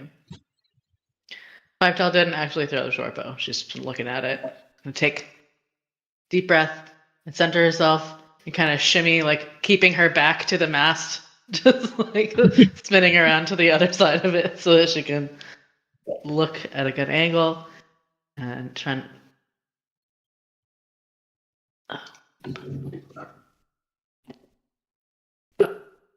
Oh, first roll was a nat 20.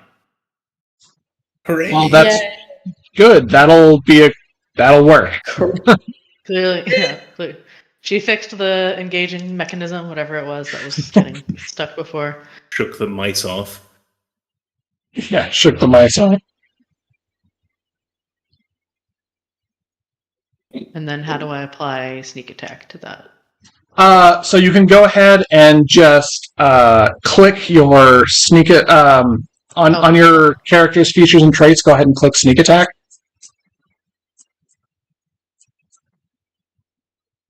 Nice. All right, and because this is a critical hit, you will do double your sneak attack and double the die damage on your short bow. So if you want to roll sneak attack another time, or we can just double the 13 either way. It would probably be the better choice in this instance. Yeah. Let's keep a good thing going. All right. So 1d6, you rolled a 4, so that'll be another 4, and then another 13 is 17 more damage onto your 20, which is 37 total damage. Amazing. Yeah. So you'd already done 22 damage to this Demoness, and she has 57 hit points. So you bring it up to a total of 59. Your bolt manages to lodge itself straight into her skull. She just kind of like, she's just dropped her weapon. She's like, friggin' God! And her body begins to sizzle and burn until all that's left is a charcoal statue of herself standing on the prow of the ship.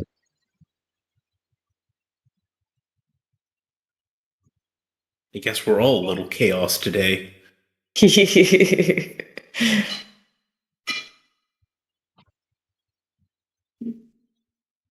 Anything else on your turn?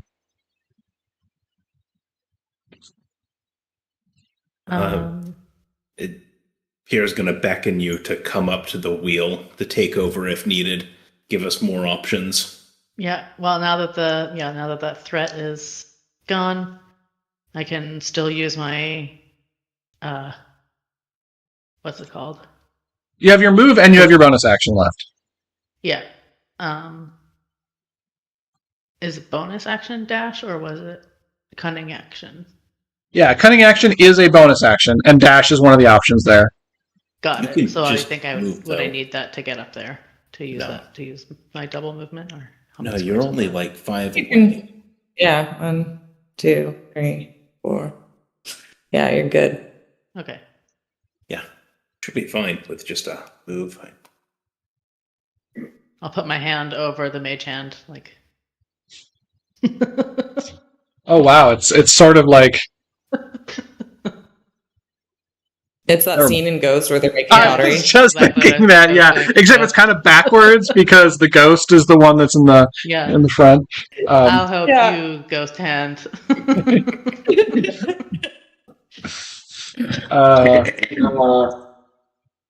Awesome, Pierre, it's your turn. Okay, so Five-Tail used their action this turn, so I think I have to use my action to steer this time, because we're going to need to steer, given that there's a hurricane going. Mm-hmm. Yeah. So, I think... You can still use a bonus action if you want to. Yeah, I'm going to take a first level bonus healing word for myself here. I think I am still down more than everyone else. That is 2d4 plus 4. The only damage I've taken, I did to myself. That'd be 6 healing. Chaos All right. Rain, alright. Getting back into reasonable shape here. Okay, back to ship, I think. Yep, ship combat. Let's go over to Bertha Bay, and we will start as we always do with the Dilly. Dilly's pretty far back, but it could be relevant, so we'll go ahead and have them roll. They are going to move 4 squares. 4 right up here. The Gold Spring is also going to go, so I'm looking at them. See if she gets her fire weapon back. She does not.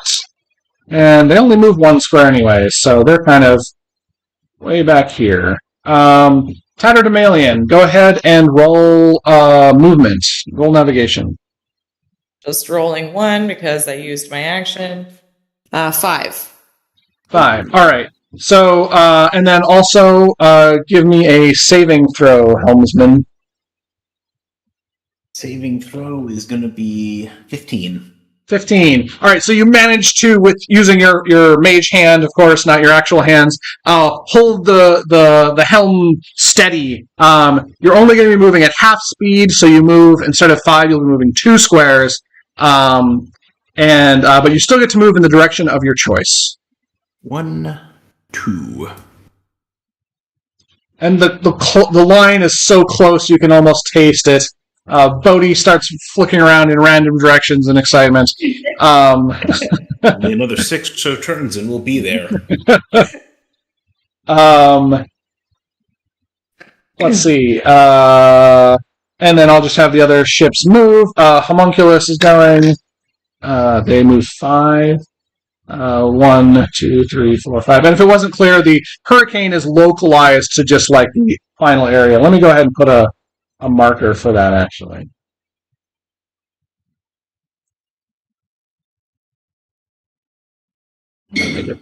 Oh, it is bigger than I thought it was. Good. How about like that? Actually, let me give this. I can even give this an exact size. I forgot. Oh, 30 feet. Perfect. Sweet. Does it put out the fire on our ship? No, because it's. I mean, the fire is below decks, and so it's like it's working on it, But like, it's not like an immediate dousing as it would be if it was on the if your fire was on top of the deck. like 300. Luckily let in some water in the bottom on the first couple rounds. Yeah. We have water available nearby on the inside. Oh, that's true, right? I forgot about that leak. The Dread is going to make their saving throw. And they fail, so they will not move this round. Great. I think that is everything for ship movement. We'll go back over to non-ship movement. And Vala, it's your turn. Okay, so Leggy finds, my little spider buddy finds a bucket and it's gonna try and get some of that water that's leaking in the bottom and try and pour it on the fire that's on the second deck. I'm getting almost a Sorcerer's Apprentice vibe from this. Leggy kind of like grabbing the bucket and just like tromping up the stairs and Yeah. Oh man, the return of the bucket spider. Yep. Okay, so what do I need to do to use the repair station? Repair station, it's going to be, if you have a relevant tool, you can use your proficiency with that tool. Otherwise, it's just a straight intelligence check. Okay, yeah. The only tool I have is a dice set, so I'm going to go with just an intelligence check. Do I roll that now or when we go into ship? No, you can roll it now. Okay. Let's do 17 plus 2, so that's 19. All right. That's a good solid bit of healing there. Yeah. Okay. And do I want to... And...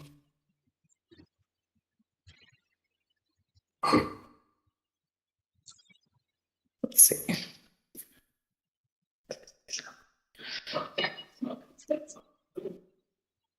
I'm going to use my movement to start heading back towards the navigation. I won't get there this turn, but...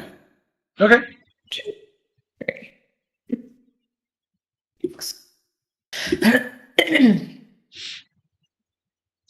I think that's it. All right, Courtlug, what do you got? Think I can make it? Yeah, I can. I'm gonna park on the tatterdemalion and hop on board. I think I can probably help more on the ship than off. So I'm gonna let. Oh, hey, welcome back. Down. Hey, good to be back. I'm just gonna the help action to whoever's captaining, whoever's helming. Makes sense. All right. What is that check? Help action? Help just means that. No. I meant for helming. What is the check? Because I want to see if I had a good bonus to it. I don't think I do though. If you're just making, I mean, for the most part, helm is just making saving throws for the boat. Right. But if you're like actively doing something, then we use sleight of hand. Oh, okay, which I have a -1 too because I'm poisoned. Okay. Oh, yeah. So I will do the help action. All right. After your turn, it will be the Storm Giant's turn. And the Storm Giant is going to move a little bit closer to the tatterdemalion, and it's going to reach down in your direction with one giant hand. And it reaches into the water adjacent to the tatterdemalion and pulls up little Chugger, who is apparently in the water right next to you. And the Storm Giant is going to throw little Chugger. and he's going to throw it 1d6 squares southwards, which is going to be 3 squares. 1, 2, 3. And so for the moment, you can see Little Chugger and its golem crew near, at the surface of the water, looking a little bit confused about the sudden surfacing of the ship. That is going to be the Storm Giant's turn.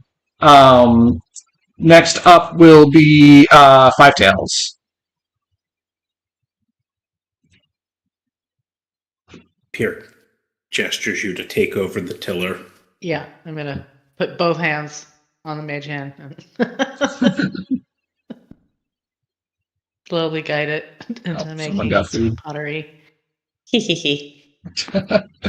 All right. I'm gonna stay here and take over the helm. Unchained Melody starts playing in the background. All right, Pierre, what is your action going to be? Pierre is going to pantomime the Storm Giant's father scolding him, and then make a pratfall and convey the essence of the futility of appeasing one's parents, and cast Tasha's hideous laughter on the Storm Giant, so that he will start laughing as he sees the humor in the situation of never living up to his father's ambitions and dreams. Man, yeah. As they are in the current age. That's a very nuanced Tasha's hideous laughter. Most of the time it's just the pratfall, but this has layers to it. That's the interpretive dance finally coming out. You don't hire an arts major for anything, The Storm Giant looks down at your antics and kind of cocks his head to the side. He says, "Is that supposed to be funny? Watching my father make fun of..." Actually, that is... And the booming laughter of the giant just starts to rock vibrational waves through the water and into the ship. You can feel the of it going as he laughs most heartily. Anything else on your turn, Pierre? No, that succeeded at what let's see, that's my action. That's it. All right. We'll move on to ship. Let's just go ahead and start with you guys. Go ahead and roll a navigation roll. All right. There we go. Just one. 5. 5. All right. And since Five Tails is now doing the helming, can you please give me a saving throw for the Tattered Mammalian? So that is a D20 plus 3.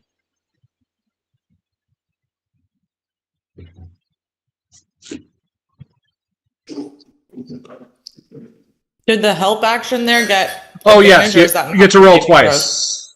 Good. Yep. Good.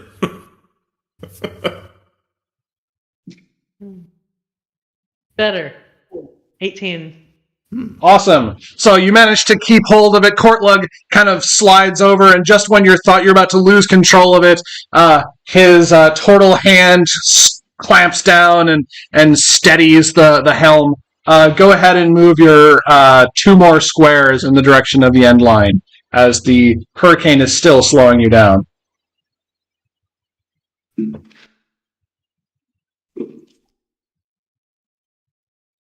Oh, actually, hold on.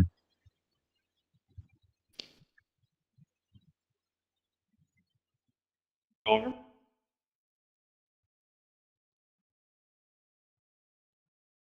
Control weather is a concentration spell. So as soon as the storm giant begins to laugh uncontrollably, the hurricane abates. Yeah, incapacitated, can't take actions, thus can't concentrate. All right, so you get to move 3 more squares as you are not in difficult terrain. Mallet. I can go at 90-degree angles, right? Or is it only Just 90, yeah. No diagonals. And you can see So much faster. the fueling lady with the champagne bottle is like reaching forward, trying to hit the prow of your ship, but you're not quite there. I have The other I have Bodhi just on the bow of the ship, so it's one Bodhi's length further. still not quite there, but Yeah. getting real close. Let's see. The other ships are going to move, although Little Chugger is the one that's really the most important here, so I'm just going to focus on him and maybe the Nuatu. So we will go and roll for Little Chugger. The Golem is like pulling levers and getting the little submarine to point in the correct direction. They rolled a 9 for movement. 1, 2, 3, 4, 5, 6, 7, 8, 9. And you can see them slide into the water right under your boat. Right? They are exactly underneath you. The Nuatu is also going to roll. And they rolled a 7. They're going to go diagonally. So 1, 2, 3, 4, 5, 6, 7. They move up right next to the Storm Giant, who is still laughing his little head off. His very large head off. Other boats I'm not going to worry about. Let's just go ahead and move on to the next round, which is going to be Envala. You're up. Okay, question. Do we need 1 square or 2 squares to get into that? Let's see here. I am going to say that you need 2 squares to get in there. Okay. Yep. Then, can I see? Let's see if I can make it down to navigation. You don't really roll anything for that. I was going to say, okay, I'll give you Bardic. But that's on my turn. Never mind, sorry. 6. So let's see.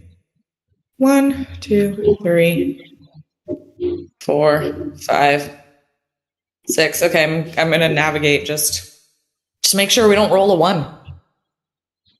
Yeah, decrease the chances of it. Sounds great.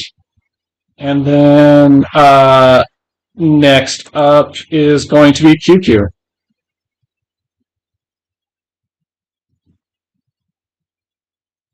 Courtloy, what do you got? Trying to think if there's anything that worth me doing. I don't think so. I think help action is just in case something comes up. You got Or that hat hold you my could put action. on someone's Oh, I should be the one. Oh yeah. So after that help action, I'm going to just take the wheel myself. Right? So that's what I'll Or be just put doing the hat this coming on turn. So someone I'm just going to else's do a boat action and I'll be captaining. Or All I right. could, even better. I can just put the hat on you as your So- No, you earned that. Yeah. You earned that hat. It looks good on you. All right. Then that's that. The Storm Giant is going to go. And he is going to, I believe he gets to make, when does he make his saving throw against? Yeah, let me check. It can't end the prone condition on itself at the end of its turns, and each time it takes damage, it makes another wisdom saving throw. Hasn't taken damage, so it is going to just lose this round and will make another wisdom saving throw on its turn. This time it's a 15, right? Yeah, 15 Yeah, need to beat so- wisdom. He does succeed and stops laughing, and the booming and reverberations cease, but that is his turn. Hey, that was actually kind of mean-spirited. It's like, wait a minute, that's not My funny. family? Five Tail, it is your turn. Mhm. Well, we seem like we're pretty well covered at the helm.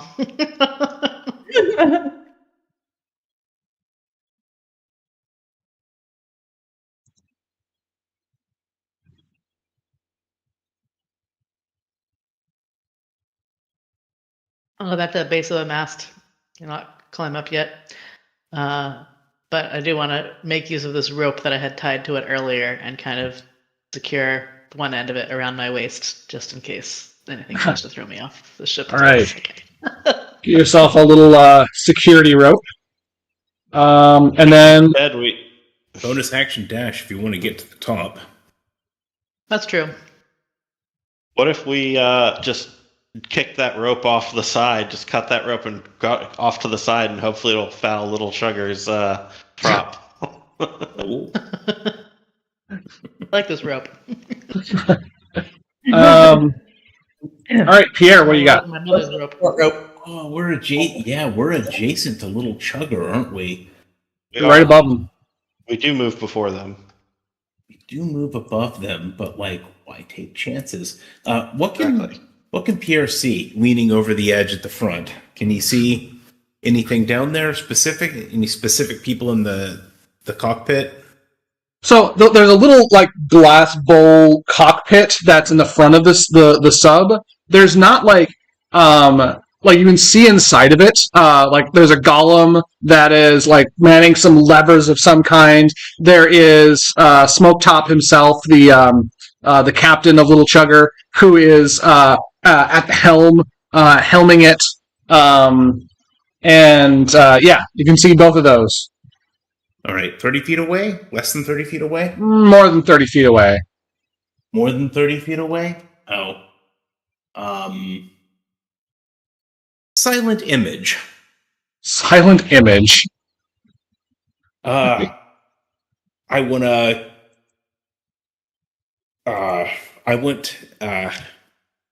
15 feet. They only see, I can only make a 15-foot cube, but they see a tentacle reach out towards them from let's say from the left front. Okay.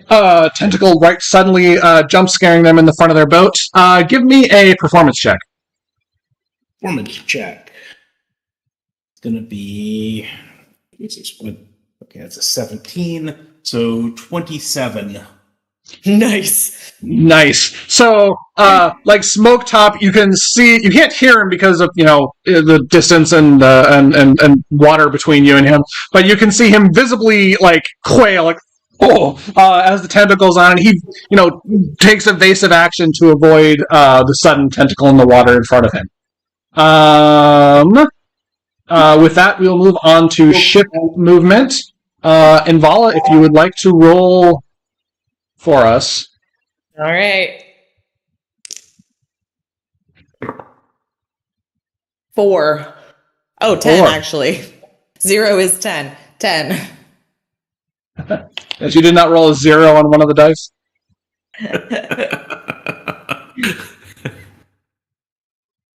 All right, take us in.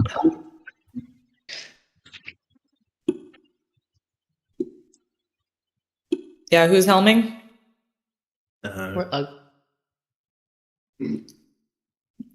Yeah, I think we can beach it. You might be muted, Courtlug, or your headset is. Nothing. Nope. Did it run out of batteries? Hear you. Oh, there it is. Weird. Okay, weird. Maybe hit the mute button accidentally. Maybe. So I will be going. 10 squares of movement. 10. Can I do a flourish? Courtlug's So sudden betrayal as he takes you straight back to the Storm Giant. 1 up, 1 over, and then 3 in a circle. All right, so you guys pull into the dock, and the fueling smashes the champagne bottle, and there's just raucous cheers coming from all of the various pirates assembled throughout the thing.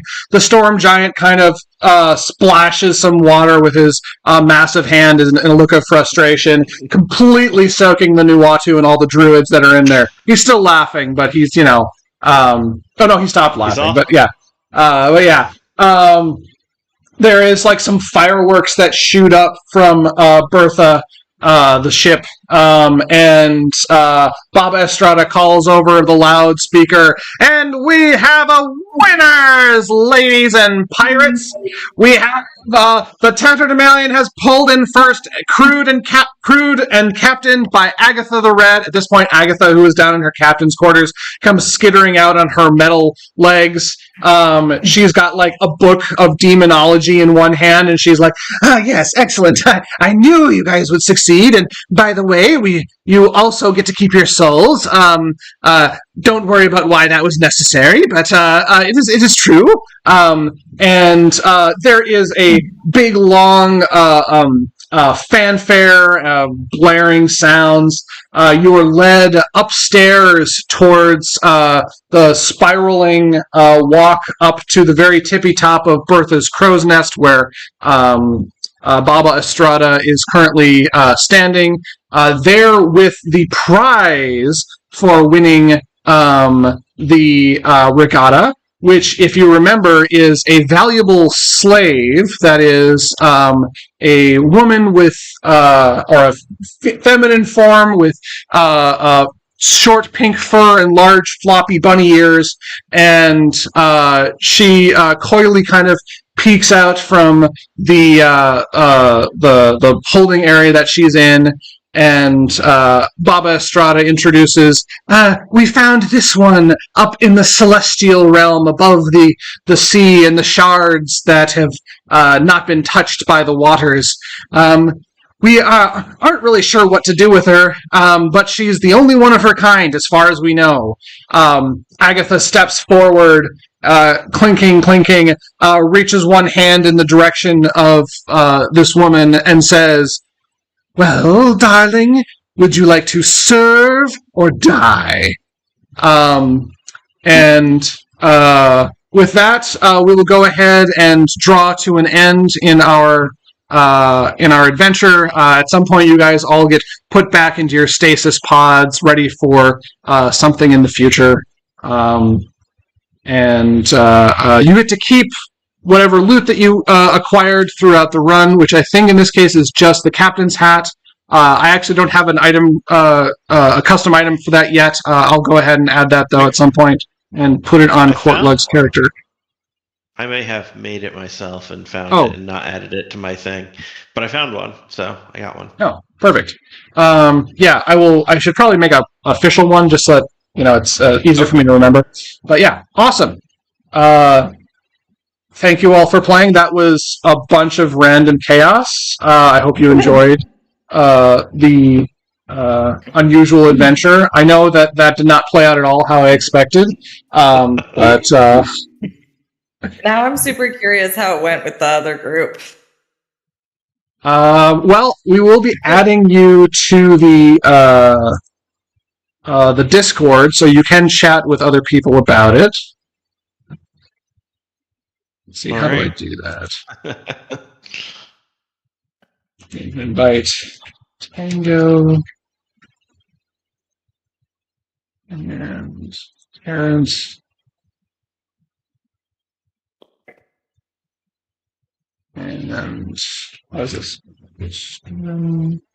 Oh wait, I can't make umlauts. Yeah.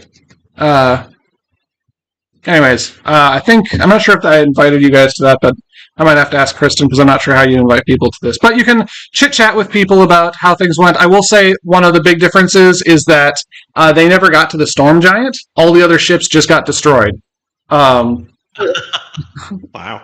So they were default labeled as the victor because they were the last one standing. Wow. So we went for speed and they went for offense. Little bit of each, yeah. Well, you guys, they also had one additional person on their crew and did not have somebody out doing their own little boat journey by themselves for a good chunk of the adventure. I want to Makes make a it little easier to overlay of the of all the ship movement, and then Courtlug just spins off. I Adopted. feel like action economy was really important on that, and like it was always just like action constrained because then the need to keep the boat running. Yeah. So like every extra person there, even if all they were doing is standing at the navigation station, it seems like that would be. I I kind of had an idea about that, which I thought I'd mention after. So here we are, where it was like kind of like for every ship round, it's like 2 rounds of like person combat. So you would by default get a 1 round where you're just doing ship things and 1 round where you're doing the action things, and that would speed up what you can do a lot, and I feel like wouldn't change the play much. Yeah, it might. The only thing that I'm worried about is that, mechanically speaking, there's a lot of times where you just don't have a lot to do because ships need to move closer to threats and stuff. I'm definitely interested in trying out new things here because there's so much going on. I doubt I have it right on the first try. But what I really am trying to avoid as much as possible is to have people just be like, I don't know, I don't have anything to do, let's just skip and go to the next round. Which that might cause more of. I felt like I was always trying to choose between trying to do something neat and interesting with my abilities or just having to go with the boat. So if you played it that other way, you would be able to do both. You could always just say, I don't have anything to do, but I don't think that would happen too much. And also, especially with the speed at which things move, that would help a lot because that would make your ships move half as fast by like 6-second rounds. So that you would have maybe a more realistic chance. Like I did not, when I first got separated from the boat, I did not think I was going to make it back at all. And I feel like most characters probably wouldn't have, like without the ability to suddenly fly. That was pretty clutch. So I think that giving everyone essentially 2 rounds to 1 ship round would really help balance things out that way, where you could actually maybe move to another ship and have an idea of maybe you could come back if you wanted to like have more. Yeah, it did kind of. The scale of like the ship map definitely like introduced a bigger challenge to trying to do anything on like a personal scale, like as far as like ranges and how far you can move and stuff, for sure. Yeah, would you say so? This was 3 sessions. How many more sessions before you think it would start getting pretty exhausting? Because we did 4 sessions with the other one, and so one of the things I did with this time through is I actually bumped up the movement speed of all the ships by 1 die level, because, which is I think part of the reason why it may have been a little bit faster. I also changed that boats can now move past one another, except for the Dilly, because they're so large, because there was also some problems with getting things congested. But it's also things. I think I feel like 3 was a good amount of sessions. Yeah, 3 was good. I would have been happy if we had ended at the 2nd session. I would have been like, awesome, that's great. The 3rd session, I'm really happy we ended at the 3rd session because honestly, I wouldn't want to do 4. Yeah, it starts to get pretty long in the teeth just to be doing this because it's a full on action only thing. Like, there's not a lot of role playing going on here, and I think that can be very wearying. Exactly. And there's like 10 characters on the board. I don't know that you necessarily need like 10 other ships in addition to like the main character stuff. Like the homunculus, like it probably would have done some cool stuff if we had gotten to see it, but it was always just like hapstancically behind. So like maybe some better rubber banding mechanics and then maybe collapse some of the gimmicks onto like fewer ships. Yeah, I think that resonates pretty strongly with me because, like, I definitely felt like a little bit too much of this is me just rolling dice for ships that have maybe not a huge impact on the current game state. And like either leaving behind ships that like have gotten far enough behind, or just decreasing the number of ships total. Yeah, or find a way to like automate some of the mechanical bits when ships aren't like directly doing stuff. I would love to do that, but that's a pretty big thing to do. Probably better to focus on mechanics. Yeah. I think even if you just had a rule where it was like if you're just going to do a boat action on your turn, just have your thumbs up and you will know to like skip just to move past. Because even when I knew I was just going to do a boat action and then I would say I'm just doing a boat action, I would still be like, all right, well, let me double check, let me think, and we'd have a little discussion. And if we just all tried to move through that would have helped a little bit, and just kind of made it a little smoother. Yeah, I also might do something like, as long as you're within 5 feet of the thing, maybe you just get to do the thing instead of having, maybe make only repairing being an active thing, or the cannons or something. Just because like navigation almost completely monopolizing one player's actions is a little bit rough.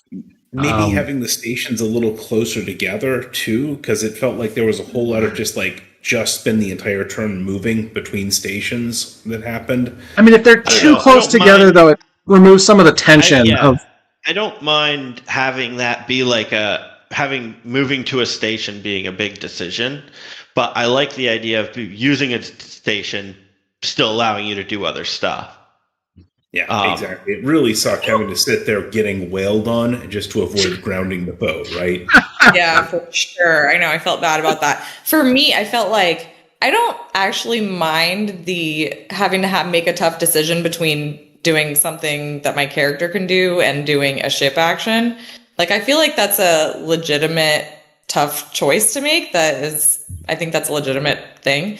But for me, at least for navigation, like I went to nav as just the first thing. And then I was like, I'm so far down in the belly of the boat that like it takes at least 2 turns to like get up I to feel the like top. having one action or 6 squares, basically, like one typical 30-foot move between, each of the stations so you can get to each of the other stations. Because it felt like there was like the 3 main stations and then the one like 2 turns away that just felt excessively far away. And if all it's doing is giving you advantage, right? So it's not even like it's super important. I mean, yes, it is super important. Yeah. Arguably, I think it's the most important station. I kept a lot, and that's probably one of the that's probably one of the reasons. Mm-hmm. But yeah, if the decision is like it's so important that leaving that station is like has to be like really important, and so it's. Yep. I don't know if it's 2 away. It feels like really, really costly. Yeah, you can get to the cannons from there, but yeah. Yeah, and I was able to, just because I could look out the cannon holes, I could do stuff from there, but I felt like I couldn't do anything to help my crew up top because it would take long to get there. I mean, it probably makes a ton more sense if we had like 6 players in it, but with 4 and 5 stations, it just I definitely liked the pressure that it added having more stations than we had players. I like that. Yeah, it's interesting because there's like, I like giving you guys interesting decisions to make, right? Like I think that's an important one. The problem is if the right decision is always the same decision, right? And so like, I think in both the times I've run it through, the person who was on navigation felt a little bit like they were stuck on navigation for the most part. And that means that probably need to do something to figure that out.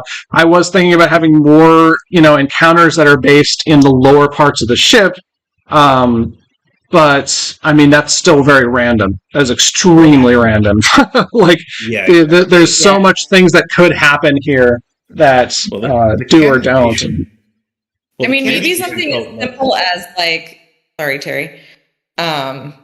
Maybe something as simple as just like anything that feels as important as navigation and steering being like on the top deck and then having repairs and cannons below deck. I don't know. Because then then at least as a navigator, like you're on navigation most of the time, but you're at least in the thick of things and can make a quicker switch. Yeah, I feel like helping out.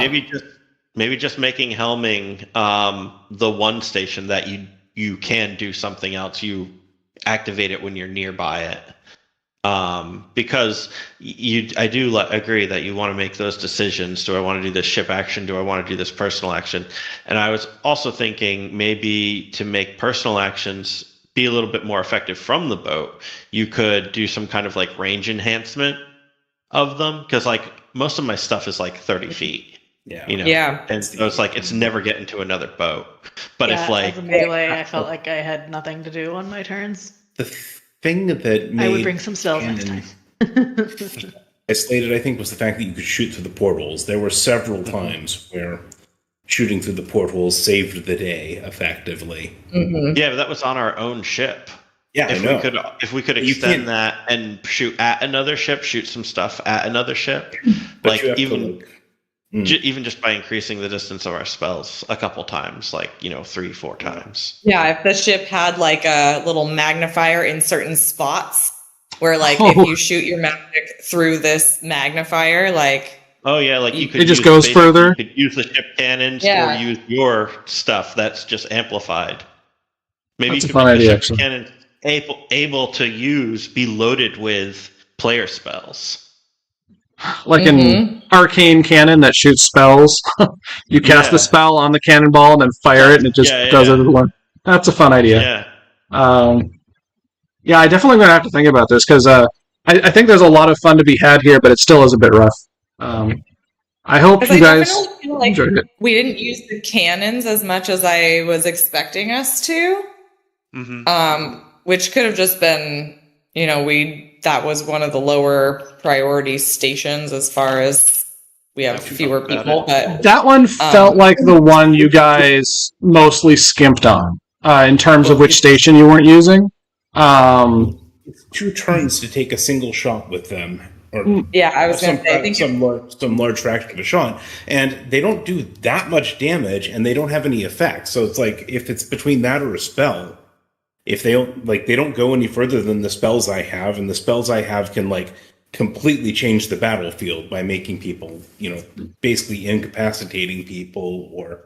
Yeah, they're not really for. I mean, spellcasters already have an advantage in this compared to non-spellcasters, so I feel like the cannons are much more for the martial classes, which is why they're based off of acrobatics and athletics, which are things that casters tend to not have very much of. Gotcha. No, that makes a ton of sense. Yeah. I think it was just the like once the cannons were shot and needed to be reloaded, I was like, well, I don't want to do something on my turn that's not going to be helpful until the turn after, when I don't know if anything's going to be in range of the cannons anymore. So Maybe a reload could just be a player action or a move in action or something. Like a bonus action and then action to shoot it or something. Well, like you could need to use like your movement on your player turn or something to load them instead of having to It's take a ship tough action to load them, rationalize that from like a Yeah. realism standpoint, because like loading a cannon is not a simple thing to do. like movement in action. Like ship action is fire the cannon. Player action, movement in action loads the cannon. Oh, you're saying in the world where you have extra actions? Well, you have. Oh, yes, you would have to. Yeah, exactly. Actually, it would kind of work itself out in that situation. You had 2 people down there manning them, where you could take 2 actions, one to do the ship action to fire. And Well, one to you could make those definitely little- do that. I hadn't even thought about suggesting it, but Yeah. that does make sense. I mean, that's why they have That's a team true. running cannons, right? Mm-hmm. That's true. I would Yeah, make the that's- cannons a little more powerful then. And We're having- actually, if you set it up, if you combine the like load player spells into it and that reload capability, you could have a melee fighter and a spellcaster down there, Like working together. ideally working together to really make those cannons like function. And if that's what you want to give, I would 2 people, so you probably have to bump up the damage of the cannons a little bit, or just flavor them heavily with what spell they're loaded in. Yeah. But The spell thing is make it worth it. is interesting. There's also a growing issue of like what I call board state complexity, which is like as it was already very difficult to keep track of the stuff I have to keep track of. And you'd probably noticed if you were paying attention that I was not always like directly keeping track of each cannon that needed to be loaded on the other ships and like all of where their crew are and stuff. Obviously, I'm not doing that unless it became relevant to the. Because that would be crazy. And like starting even just having a couple of zones of spell effects and difficult terrain and stuff. It's just like a lot of I don't know. I feel like there's some area there where we can simplify certain things and like add nuances to others that makes it easier to manage, but I haven't quite figured it out. I do think that probably the big takeaway is I don't need to have all the boats in every race. Maybe just choose a random like 4 or 5 of them or something instead of having each different one. But yeah, anyways. Yeah. Cool. It was super fun though. Like, yeah, it's really cool and different. Yeah. Yep. I think for the next one shot I'm going to do, it's not going to be quite as action packed because, I mean, as much as I like the war game aspect of D&D, I do really like the role playing aspect a whole lot more. So. Yeah. Mhm. It's like ready for role play. Yep. Yeah, I'm down with that. Cool. I mean, you got 2 bards here, and we're doing a campaign with. That was Just a very funny result. I hadn't even thought about that when we started. It's like. But I do all of my best work when I'm in 1-to-1 talkie situations. I'm like trying to talk to the storm giant. I'm like, I gotta do some bard stuff here. Honestly, the bards were very effective against the storm giant. Oh yeah, Yeah. utility spells. He had a weak huge. psyche. Yeah, I really enjoyed like the idea that I had of him like casting control weather and then just like picking up boats and throwing them. I thought was going to be a fun kind of like final challenge to get around. And then you guys just like made him run away and then made him laugh, and it was like, okay, well, I guess I'll do it one time and, and that'll be that. If he hadn't thrown Little Chugger, I think Little Chugger was going to win. They were right up. Yeah, we didn't. Yeah, we didn't know that they were so close. Yeah, were you rubber banding with Little Chugger at all? No. Like, I just had it invisible and was moving it along. You had the ability to make use the crow's nest for perception checks, and that would find Little Chugger. But you guys had pretty much like decided that wasn't all that valuable in the last leg of it because obviously there's no new hazards to discover, which was the big thing. Getting murdered by a demon, yeah. By a demon. Kind of needed that action economy to go towards like defending the ship at that point, unfortunately. Yeah. Steering. Like some better rolls may have changed the equation where we could have like seen Little Chugger earlier. That's true. Like, the rogue did take 6 like runs in a 5 or row. 6 attempts to get one hit on that demoness. And one shot then almost one shot. The demoness, by the way, had a charm effect on her whip that was supposed to kind of like remove one of the people from being able to control the ship, and never I think her highest roll on that was like a 6 or something. It was absurd. I assumed that would have probably like lost it for us if that had ever hit, and there was literally nothing I could do other than just have a pretty good AC considering. Like I was surprised how high your AC was. That's good. Yeah, armor no shield with the dance bard. If you buff the chaw or the dex. Actually, how is this computed? Yeah, you get dazzling footwork, which is based off of your charisma. So plus 4. That's flat, so it never like increases. So that's going to be pretty terrible, probably late game, but early game that's just like incredibly good. I mean, it increases as your charisma goes up. So if you get 20 charisma, it goes up another point. Yeah. Oh, okay. Boost that with a. Yeah, if you just do an ASI, right? Yeah. ASI? Oh, ability score increase. Yes. Yeah. That one. Yep. That's what the kids are calling it. What a hip way of referring to that thing. My goodness. I had no idea.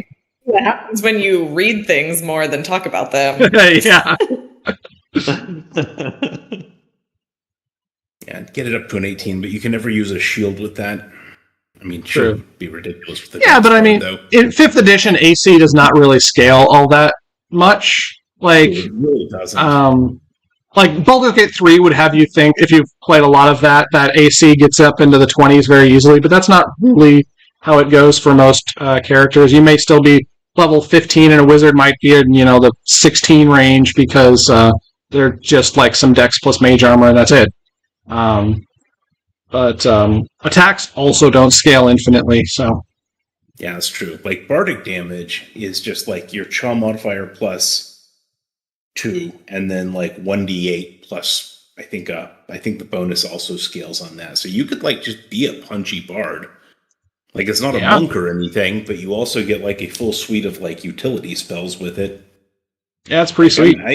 I actually kind of want to play the bard, the dance bard some in like a more a less specialized setting.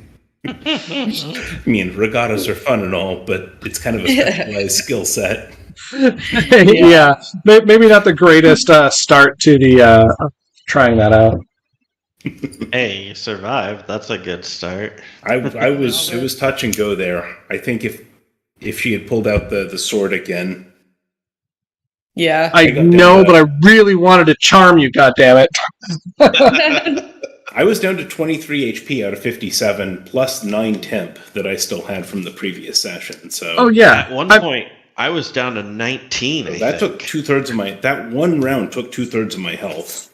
Oof. Yeah. I mean, a fully powered Arenas according to the monster manual would have been way too strong for you guys to deal with. So that is just sort of like a little watered down one. Yeah, I assumed. I guess the benefit of being below decks on Nav the whole time was that I didn't get hit until I blew myself up. Yeah, I've never actually seen the fireball proc on a wild mage. So that was exciting. I love how everyone who plays wild mage sorcerers is just like, please blow up the party, please. I wouldn't have played this class if I wasn't hoping for mischief. It's not my fault. It was wild magic. Yeah. Honestly. I mean, I didn't have to point out that the cannons were in range. I was a little bit hoping that, maybe one of the cannons was close enough to aiming at the giant to like. It's 2. But we were still pointed at the giant, though. Yeah, that was great. Yeah, I want it to all the wild magic to always happen. It's just so funny. All right, I guys. wouldn't have gotten that second without the first wild magic surge. Anyway. I will see you all in chat, and the next one shot I'm working on is called The Bridges of Overtown, and has a very different tone to it, and maybe I will see some and or all of you for that.